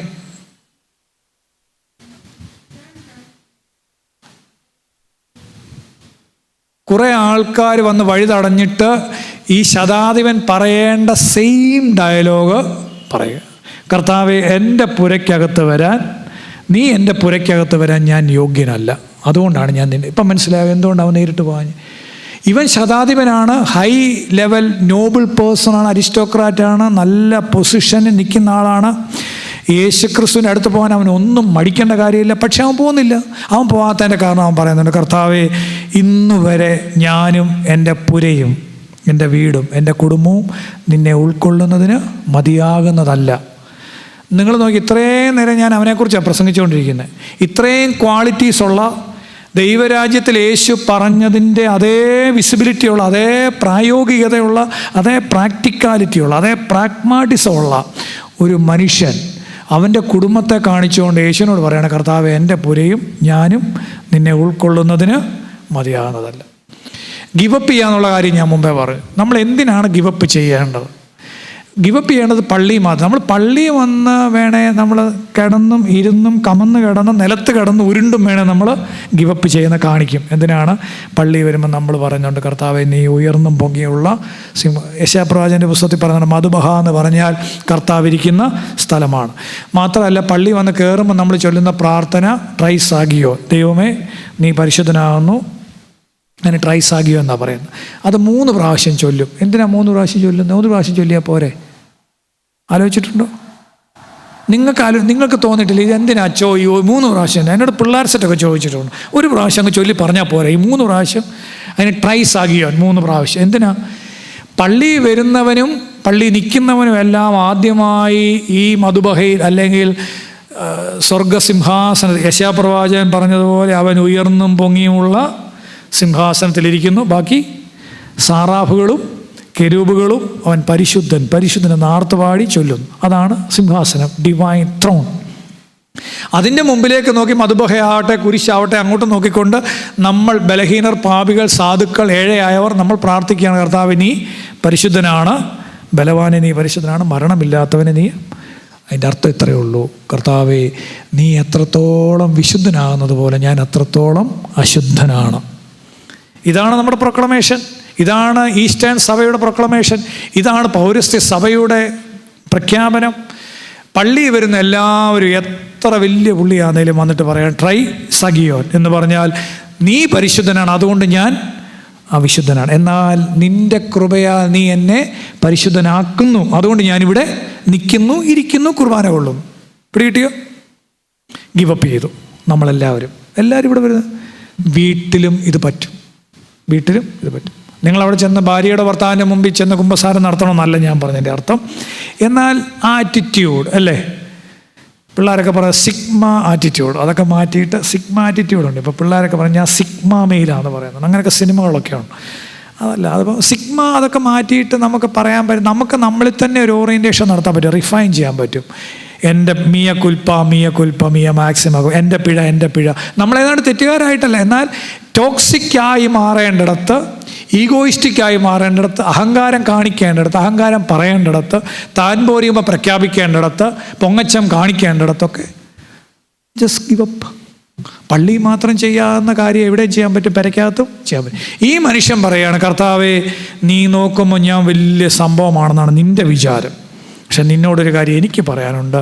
ഞാനും എൻ്റെ വീടെന്ന് പറഞ്ഞ സ്പേസും ഇന്ന് വരെ വീടില്ലാഞ്ഞിട്ടല്ല, കുടുംബമില്ലാഞ്ഞിട്ടല്ല, പാരമ്പര്യം ഇല്ലാഞ്ഞിട്ടല്ല, ലീനിയേജ് ഇല്ലാഞ്ഞിട്ടല്ല, ട്രഡീഷൻ ഇല്ലാഞ്ഞിട്ടല്ല, ഒന്നും ഇല്ലാഞ്ഞിട്ടല്ല. പക്ഷെ അവൻ്റെ ആറ്റിറ്റ്യൂഡാണ്, അവൻ കാണിക്കുന്ന ആറ്റിറ്റ്യൂഡ്. അവൻ പറയുകയാണ്, ഞാനും എൻ്റെ പുരയും നിന്നെ ഉൾക്കൊള്ളുന്നതിന് ഇന്ന് വരെ മതിയാകുന്നില്ല. അനുതാപത്തിൻ്റെ മസ്മൂർ, അനുതാപത്തിൻ്റെ സങ്കീർത്തനം, ഇതൊരു മനുഷ്യൻ്റെ ജീവിതത്തിൽ സ്പിരിച്വാലിറ്റിയായി ഉണ്ടാവണം. ഇതില്ലെങ്കിൽ നമ്മൾ യേശുവിൻ്റെ ആളാണെന്ന് പറഞ്ഞിട്ട് വലിയ കാര്യമൊന്നുമില്ല. ഇത് ജീവിതത്തിലും ആറ്റിറ്റ്യൂഡിലും എല്ലാ സാധാരണപ്പെട്ട ജീവിത പരിസരങ്ങളിലും ഇത് ഓർക്കുകയും അനുഷ്ഠിക്കുകയും പറ്റുവാണെങ്കിൽ, ഇതൊന്ന് ഒരു പ്രാക്ടീസായി തുടരുകയും ചെയ്യുകയാണെങ്കിൽ കുറേ പ്രശ്നങ്ങളെ നമുക്ക് ഒഴിവാക്കാൻ പറ്റും. ഞാനിത് പ്രസംഗിക്കുമ്പോൾ എനിക്കറിയാം നമ്മുടെ കുടുംബങ്ങൾക്കകത്തൊക്കെ ഇച്ചിരൂടെ കോംപ്ലക്സിറ്റീസ് ഉള്ള കാര്യമായിരിക്കാം, സങ്കീർണതകളുള്ള പ്രശ്നങ്ങളായിരിക്കാം, അതെല്ലാം എനിക്കറിയാം, മനസ്സിലാക്കാം. എന്നാൽ ഒരു പരിധിവരെ ഇത്തരത്തിലുള്ള ഒരു കൺഫെഷൻ മോഡ് അല്ലേ മറ്റേ പിള്ളേർ ഓണത്തിന് പാടിയല്ലോ, ഓണം മൂഡ്, സാരി മൂഡ്, പിന്നെന്തോന്ന് പായസം മൂഡ്, പപ്പടം മൂഡ് എന്നൊക്കെ പറഞ്ഞ പോലെ അല്ലേ, ഒരു കൺഫെഷൻ മൂഡ് അല്ലേ. ഒരു പള്ളിയിൽ വന്ന് നമ്മൾ പറയുന്ന, ശതാധിപൻ പറയുന്നു, കർത്താവേ നീ നോക്കുമ്പോൾ വമ്പൻ സെറ്റപ്പാണ്, പക്ഷേ ഒറ്റക്കാര്യം എനിക്ക് നിന്നോട് പറയുള്ളൂ, ഞാനും എൻ്റെ പുരയും നിന്നെ ഉൾക്കൊള്ളുന്നതിന് ഇന്നും എപ്പോഴും മതിയാവുന്നതല്ല, അതുകൊണ്ടാണ് ഞാൻ നിൻ്റെ അടുത്ത് വരാഞ്ഞത്. യേശു ഇതുകൂടെ കേട്ടപ്പോഴത്തെ പറയുകയാണ്, ഇസ്രായേലിൽ കൂടി the faith is great and deep, his model is paradigm. അവൻ്റെ മോഡൽ, അവൻ്റെ ജീവിതം, അവൻ്റെ സ്പിരിച്വാലിറ്റി, ഇതിനപ്പുറത്ത് എനിക്കിനിയും വേറെ ആരെക്കുറിച്ച് ഒന്നും പറയാനില്ല. അതുകൊണ്ട് പ്രിയമുള്ളവരെ, നമ്മുടെ കുടുംബത്തിനകത്തെല്ലാം കുഴപ്പമുള്ളതുകൊണ്ടല്ല നവീകരണം നടത്തുന്നത്, കുഴപ്പമുള്ളതുകൊണ്ടല്ല ഈ പള്ളിക്കാർ നിങ്ങൾ ഇവരെല്ലാം കൂടെ ചേർന്ന് കുടുംബ നവീകരണ ധ്യാനം നടത്തുന്നത്.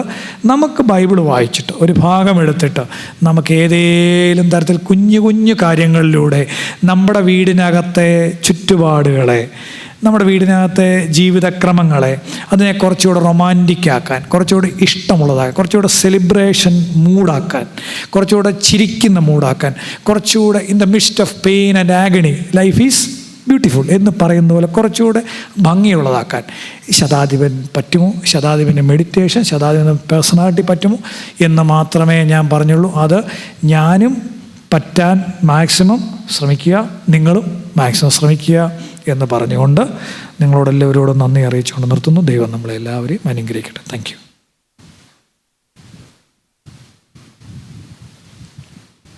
ബഹുമാനപ്പെട്ട പി ടി ജേക്കബ് അച്ഛൻ പ്രാർത്ഥിക്കും.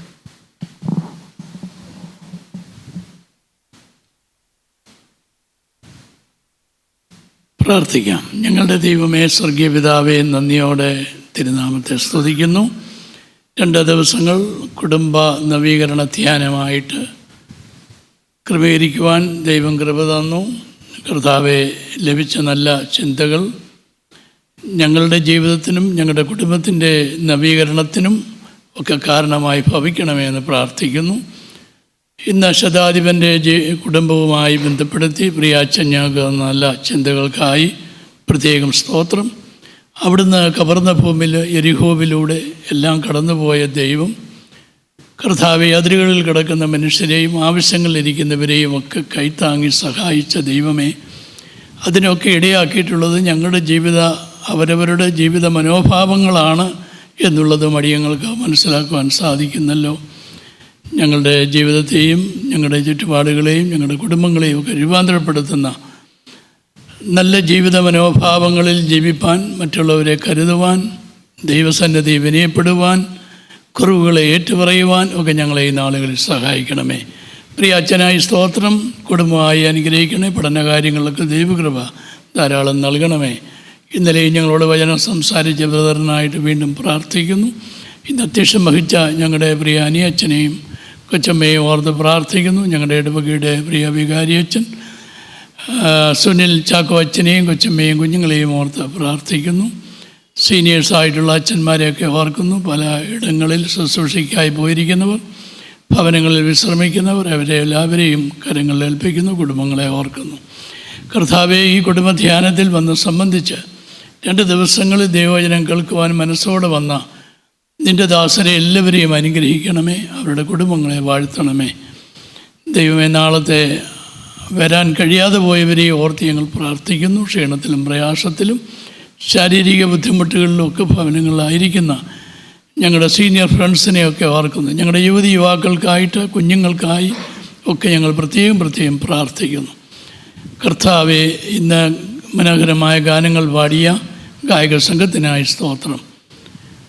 കർത്താവെ, ഞങ്ങളെല്ലാവരെയും വീണ്ടും സമർപ്പിക്കുന്നു. നാളത്തെ ആരാധനയെ അവിടുന്ന് വാഴ്ത്തി അനുഗ്രഹിക്കണമേ. 2 ആരാധനകളിലും ധാരാളമായ ദൈവകൃപ ലഭിക്കുവാനിടയാകണമേ.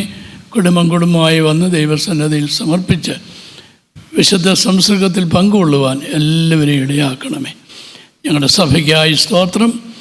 ഇന്ന് വിവിധ ഇടവുകളിലൊക്കെ നടക്കേണ്ട എല്ലാ ശുശ്രൂഷകളെയും നാളത്തെ പ്രത്യേക വരവുകളെയും അവിടുന്ന് വാഴ്ത്തണമേ എന്ന് പ്രാർത്ഥിക്കുന്നു.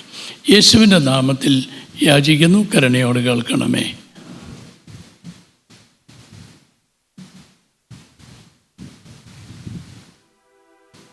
പാട്ട് പാടുമ്പോൾ സ്തോത്ര കാഴ്ചയെ സമർപ്പിക്കാം.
നന്ദി പ്രകാശിപ്പിക്കുവാനായിട്ട് ശ്രീ ലിജോ വർഗീസിനെ ക്ഷണിക്കുന്നു.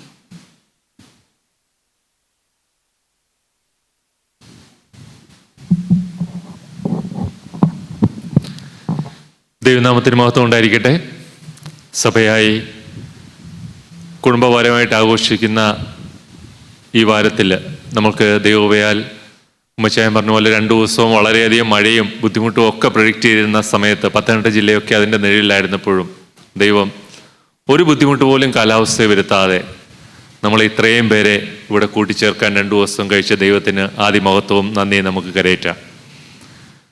ഈ 2 ദിവസവും അനുഗ്രഹപ്രദമായ രീതിയിൽ നമ്മുടെ കുടുംബങ്ങളെയും ഇടവകളെയും സമൂഹത്തെയും എത്രത്തോളം നമുക്ക് സ്വാധീനിക്കാൻ കഴിയും? നമുക്ക് എത്രത്തോളം നമ്മുടെ കുടുംബത്തും നമ്മുടെ ചുറ്റുവട്ടത്തും നമ്മുടെ ഇടവകയിലും ഏറ്റവും ചെറിയ ആളെ വരെ നമുക്ക് എങ്ങനെ കണ്ടെത്താൻ കഴിയും എന്ന് നമുക്ക് ഈ 2 ദിവസവും ഇവിടെ കേൾക്കാൻ സാധിച്ചു. ഇത് നമ്മുടെ ജീവിതത്തിൽ നാളെ നമ്മൾ നമ്മുടെ ആരാധനയിൽ നമ്മൾ പ്രതിഷ്ഠ നടത്തുമ്പോൾ നമ്മുടെ മനസ്സിൽ വേണ്ടിയിടുന്ന ഏറ്റവും വലിയൊരു പ്രാർത്ഥനയായിരിക്കണം, ദൈവമേ എൻ്റെ കുടുംബത്തെയും എൻ്റെ ചുറ്റുവട്ടത്തുള്ളവരെയും എൻ്റെ സമൂഹത്തെയും എൻ്റെ സഭയെയും എല്ലാം എനിക്ക് ചേർക്കാൻ കഴിയണമെന്ന്. ഇതിന് നേതൃത്വം നൽകിയ എല്ലാവരോടുള്ള നന്ദിയും അറിയിക്കുകയാണ്. നമ്മുടെ അധ്യക്ഷനായിരിക്കുന്നത് പ്രിയ അനി അലക്സ് അച്ഛനാണ്. അച്ഛൻ വളരെ ആത്മാർത്ഥമായി നമ്മളുടെ ഈ ഒരു പ്രോഗ്രാം നടത്തുന്നതിനും ഞങ്ങളുടെ കൂടെ കൊയറിൻ്റെ കാര്യത്തിനും ഒക്കെ ഇനിഷ്യേറ്റീവ് എടുത്തു. ഗിറ്റാറുകളൊക്കെ നമ്മുടെ കൂടെ സന്തോഷമായി അച്ഛൻ പ്ലേ ചെയ്തു. അച്ഛൻ ഇതിന് നേതൃത്വം നൽകി അച്ഛന് ഈ മീറ്റിങ്ങിലേക്ക് നന്ദി കരയേറ്റും. നമ്മൾക്കിന്ന് വളരെ ഹൃദ്യമായി നമ്മളിൽ ഒരാളായി സംസാരിച്ച പ്രിയ മോൻസി അച്ഛൻ നമ്മുടെ ജീവിതത്തിലെ ഏറ്റവും ചെറിയ കാര്യങ്ങളെ വളരെ താഴ്ന്ന ലെവലിൽ നിന്നുകൊണ്ട് നമുക്ക് മനസ്സിലാകുന്ന പുതിയ വൈബുകളും, അറിയില്ല എനിക്കും അത്രയൊന്നും ആയിട്ടില്ല കേട്ടോ, എന്നാലും ആ വൈബുകളും ഒക്കെ നമ്മുടെ മനസ്സിലോട്ട് എത്തിപ്പിക്കുവാൻ വളരെയധികം അച്ഛനെടുത്തു. തീർച്ചയായിട്ടും ഈ കുറ്റപ്പുഴയും വേറെ ഒരു കബർണവുമായി മാറിക്കൂടെ?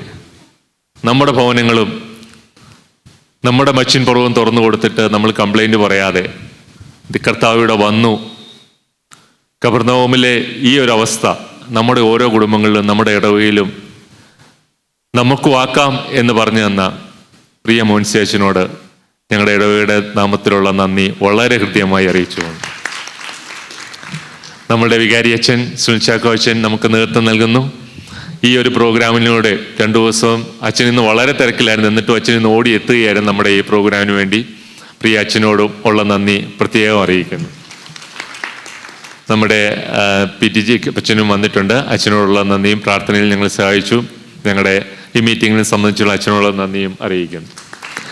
ഞാൻ ഇന്നലെ പറഞ്ഞപ്പോഴും ഒരു കാര്യം വിട്ടുപോയായിരുന്നു. പ്രിയ കൊച്ചമ്മ, കൃഷി കൊച്ചമ്മ, ഇവർ രണ്ടുപേരും പല ഓട്ടത്തിനിടയ്ക്കും ഈ ഒരു പ്രോഗ്രാമിൽ വന്ന് ഈ കൊയറിൻ്റെ പ്രാക്ടീസിനൊക്കെ ഓടിയെത്തുന്ന സമയങ്ങൾ കൃത്യം 5 മണിക്ക് വേണം, 5 മണിക്ക് ഓടിയെത്തും, പോകേണ്ട സമയങ്ങളിലൊക്കെ പോകുന്നുണ്ടായിരുന്നു. കൊച്ചമ്മയ്ക്കും പ്രത്യേകം നന്ദി അറിയിക്കുന്നു ഈ ഒരു എഫേർട്ട് എടുത്തതിന്.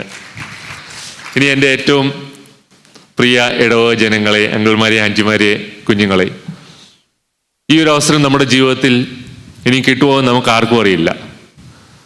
നമ്മുടെ ജീവിതത്തിൽ ഓരോ നിമിഷവും നമുക്ക് കിട്ടുന്ന അവസരങ്ങൾ, ഈ തോട്ടുകൾ നമ്മുടെ കുടുംബത്തിൽ, നമ്മൾ എന്നോട് പറയുമ്പോൾ ഞങ്ങളെല്ലാം പ്രായമായി, ഞങ്ങളുടെ കുടുംബത്തിൽ ഇത് കേട്ടിട്ട് കാര്യമില്ല, ഞങ്ങളെല്ലാം ഇതല്ല. നമ്മുടെ മക്കൾക്ക്, നമ്മുടെ കൊച്ചുമക്കൾക്ക് ആ ജനറേഷനോട് ഇത് പകർന്നു കൊടുക്കുക എന്ന് പറയുന്നൊരു വലിയ ഉത്തരവാദിത്വം നമ്മുടെ ഓരോരുത്തർക്കും ഉണ്ട്. നമ്മൾ എത്ര പ്രായമായാലും, നമ്മൾ സീനിയർ സിറ്റിസൺ ആണെന്നൊക്കെ ചിന്തിച്ചാലും അടുത്ത തലമുറയിലേക്ക് ഈ കുടുംബത്തെ കൊണ്ടുപോകേണ്ട ഒരു വലിയ ഉത്തരവാദിത്വമാണ്. നമ്മൾ ഓരോ ദിവസവും കണക്കുകൾ എടുക്കുമ്പോൾ മാരേജിനേക്കാളും കൂടുതൽ ഡൈവോഴ്സ് കേസുകൾ നടക്കുന്ന കാലഘട്ടത്തിലാണ് നമ്മൾ ജീവിക്കുന്നത്. ഇപ്പോൾ മർത്തോമ സഭയിലെ ഒരു കുടുംബം പോലും അങ്ങനെ പോകരുതേ എന്ന് നമുക്ക് പ്രാർത്ഥിക്കണം. നമ്മുടെ കുടുംബമായിരിക്കണം നമ്മുടെ സഭ. ഈ സഭ വളരുമ്പോൾ നമ്മുടെ കുടുംബത്തിൽ അടുത്ത തലമുറയില്ലെങ്കിൽ ഈ സഭ വളരില്ല. ആ ഒരു ചിന്ത നമ്മുടെ എല്ലാവരുടെയും മനസ്സിലുണ്ടാകണം. ഇവിടെ കടന്നു വന്ന എല്ലാവരോടും ഹൃദയം നിറഞ്ഞ രീതിയിൽ ഞാൻ നന്ദി അറിയിക്കുന്നു. ഇതിന് ചുമതല വഹിച്ച നമ്മുടെ ഇടവക ചുമതലക്കാർ, AV ടീം, വളരെ എഫേർട്ട് ഇട്ട് തന്ന് സഹായിച്ച എല്ലാവരോടും ഹൃദയപൂർവ്വം നന്ദി പറഞ്ഞുകൊണ്ട് ഞാൻ എൻ്റെ വാക്കുകൾ സമർപ്പിക്കുന്നു. നന്ദി.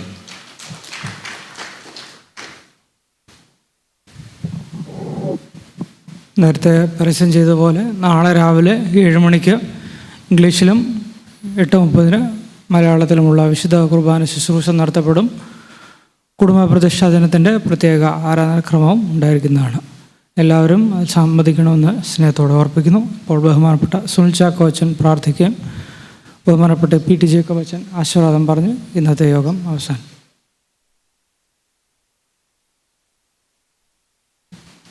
എല്ലാവർക്കും എഴുന്നേൽക്കാം. ഇതിന് ഞങ്ങളുടെ നല്ല ദൈവമേ, സ്വർഗസ്ഥ പിതാവേ, അനുഗ്രഹിക്കപ്പെട്ട നല്ല രാത്രിക്കായി സ്തോത്രം. എന്നും കർത്താവ് നിൻ്റെ ആലയത്തിൽ വന്ന് ഞങ്ങൾക്ക് തിരുവചനം കേൾപ്പാൻ ഞങ്ങളുടെ വ്യക്തി ജീവിതങ്ങളും കുടുംബജീവിതങ്ങളും ഞങ്ങളുടെ സഭാജീവിതവും സമൂഹ ജീവിതവും എങ്ങനെയുണ്ടെന്ന് പരിശോധിക്കാൻ തക്കോണം പ്രിയപ്പെട്ട അച്ഛനിലൂടെ ലഭിച്ച നല്ല ആഹ്വാനത്തിനായിട്ട് ഞങ്ങളിതിനെ സ്തുതിക്കുകയും വാഴ്ത്തുകയും ചെയ്യുന്നു. ഞങ്ങളിലുള്ള നന്മയും അവിടുന്ന് ഞങ്ങൾക്ക് നൽകിയിരിക്കുന്ന നന്മയും വർദ്ധിപ്പിക്കുവാനും ബലഹീനതകളെയും കുറവുകളെയും രൂപാന്തരം ചെയ്യുവാനും നിരന്തരമായി ഞങ്ങളെ തിരുവചനത്തിലൂടെ ആഹ്വാനം ചെയ്യുന്ന നല്ല കൃപകൾക്കായിട്ട് ഞങ്ങളിതിനെ സ്തുതിക്കുകയും വാഴ്ത്തുകയും ചെയ്യുന്നു. തിരുവചനം പ്രഘോഷിച്ച പ്രിയപ്പെട്ട അച്ഛന് വേണ്ടി പ്രത്യേകം പ്രാർത്ഥിക്കുന്നു. നിൻ്റെ മകൻ്റെ എല്ലാ ശുശ്രൂഷകളെയും അനുഗ്രഹിച്ച് മാനിച്ച് കുടുംബമായി വാഴ്ത്തണമേ. തിരുസന്നിധിയിൽ തലവണക്കിരിക്കുന്ന എല്ലാ പ്രിയപ്പെട്ട മക്കൾക്കായി സ്തോത്രം. കുടുംബങ്ങളായി വ്യക്തികളായി അവരെ അനുഗ്രഹിക്കണമേ.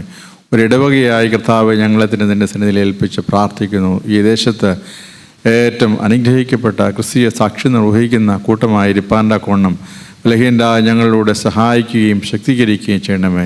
ഈ രാത്രി ഞങ്ങൾക്ക് നല്ല വിശ്രമം നൽകണമേ, ശാന്തമായ നിദ്രയും നൽകണമേ. അടുത്ത പ്രഭാതത്തിൽ ഉണർന്ന് തന്നെ സ്തുതിക്കുവോളും അവിടുത്തെ ചെറുകൻ കീഴെ ഞങ്ങളെ മറച്ചുകൊള്ളണമേ. നാളത്തെ ഞങ്ങളുടെ ആരാധനയിൽ അവിടുത്തെ കൃപയും കരുണയും കൂടെ ഇരിക്കണമേ. യേശുവിൻ്റെ നാമത്തിൽ അപേക്ഷിക്കുന്നു, ദയയോടെ കേൾക്കുമാറാകണമേ. സ്വർഗസ്ഥനായ ഞങ്ങളുടെ പിതാവേ,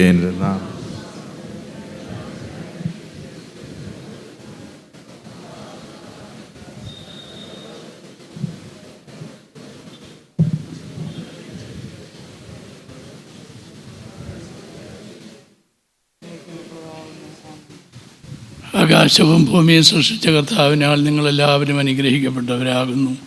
ആത്മീയമായ ശുശ്രൂഷകളിൽ ഞങ്ങളോടുകൂടി വന്ന് സംബന്ധിച്ച എല്ലാവരെയും ദൈവമായ കർത്താവ് അനുഗ്രഹിച്ച് ശുദ്ധീകരിക്കട്ടെ. പിതാവും പുത്രനും പരിശുദ്ധ റൂഹായുമായ ദൈവം ബലഹീനതയും കുറവുമുള്ള നമ്മുടെ പ്രാർത്ഥനകൾ ഉന്നതമായ തൻ്റെ സിംഹാസനത്തിന് മുൻപാകെ കേൾക്കുകയും കൈക്കൊള്ളുകയും ചെയ്യുമാറാകണമേ.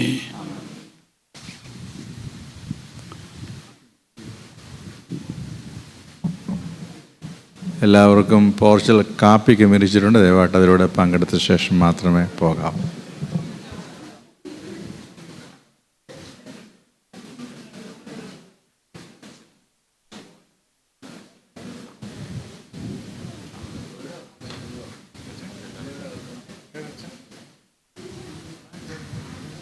ഓക്കെ.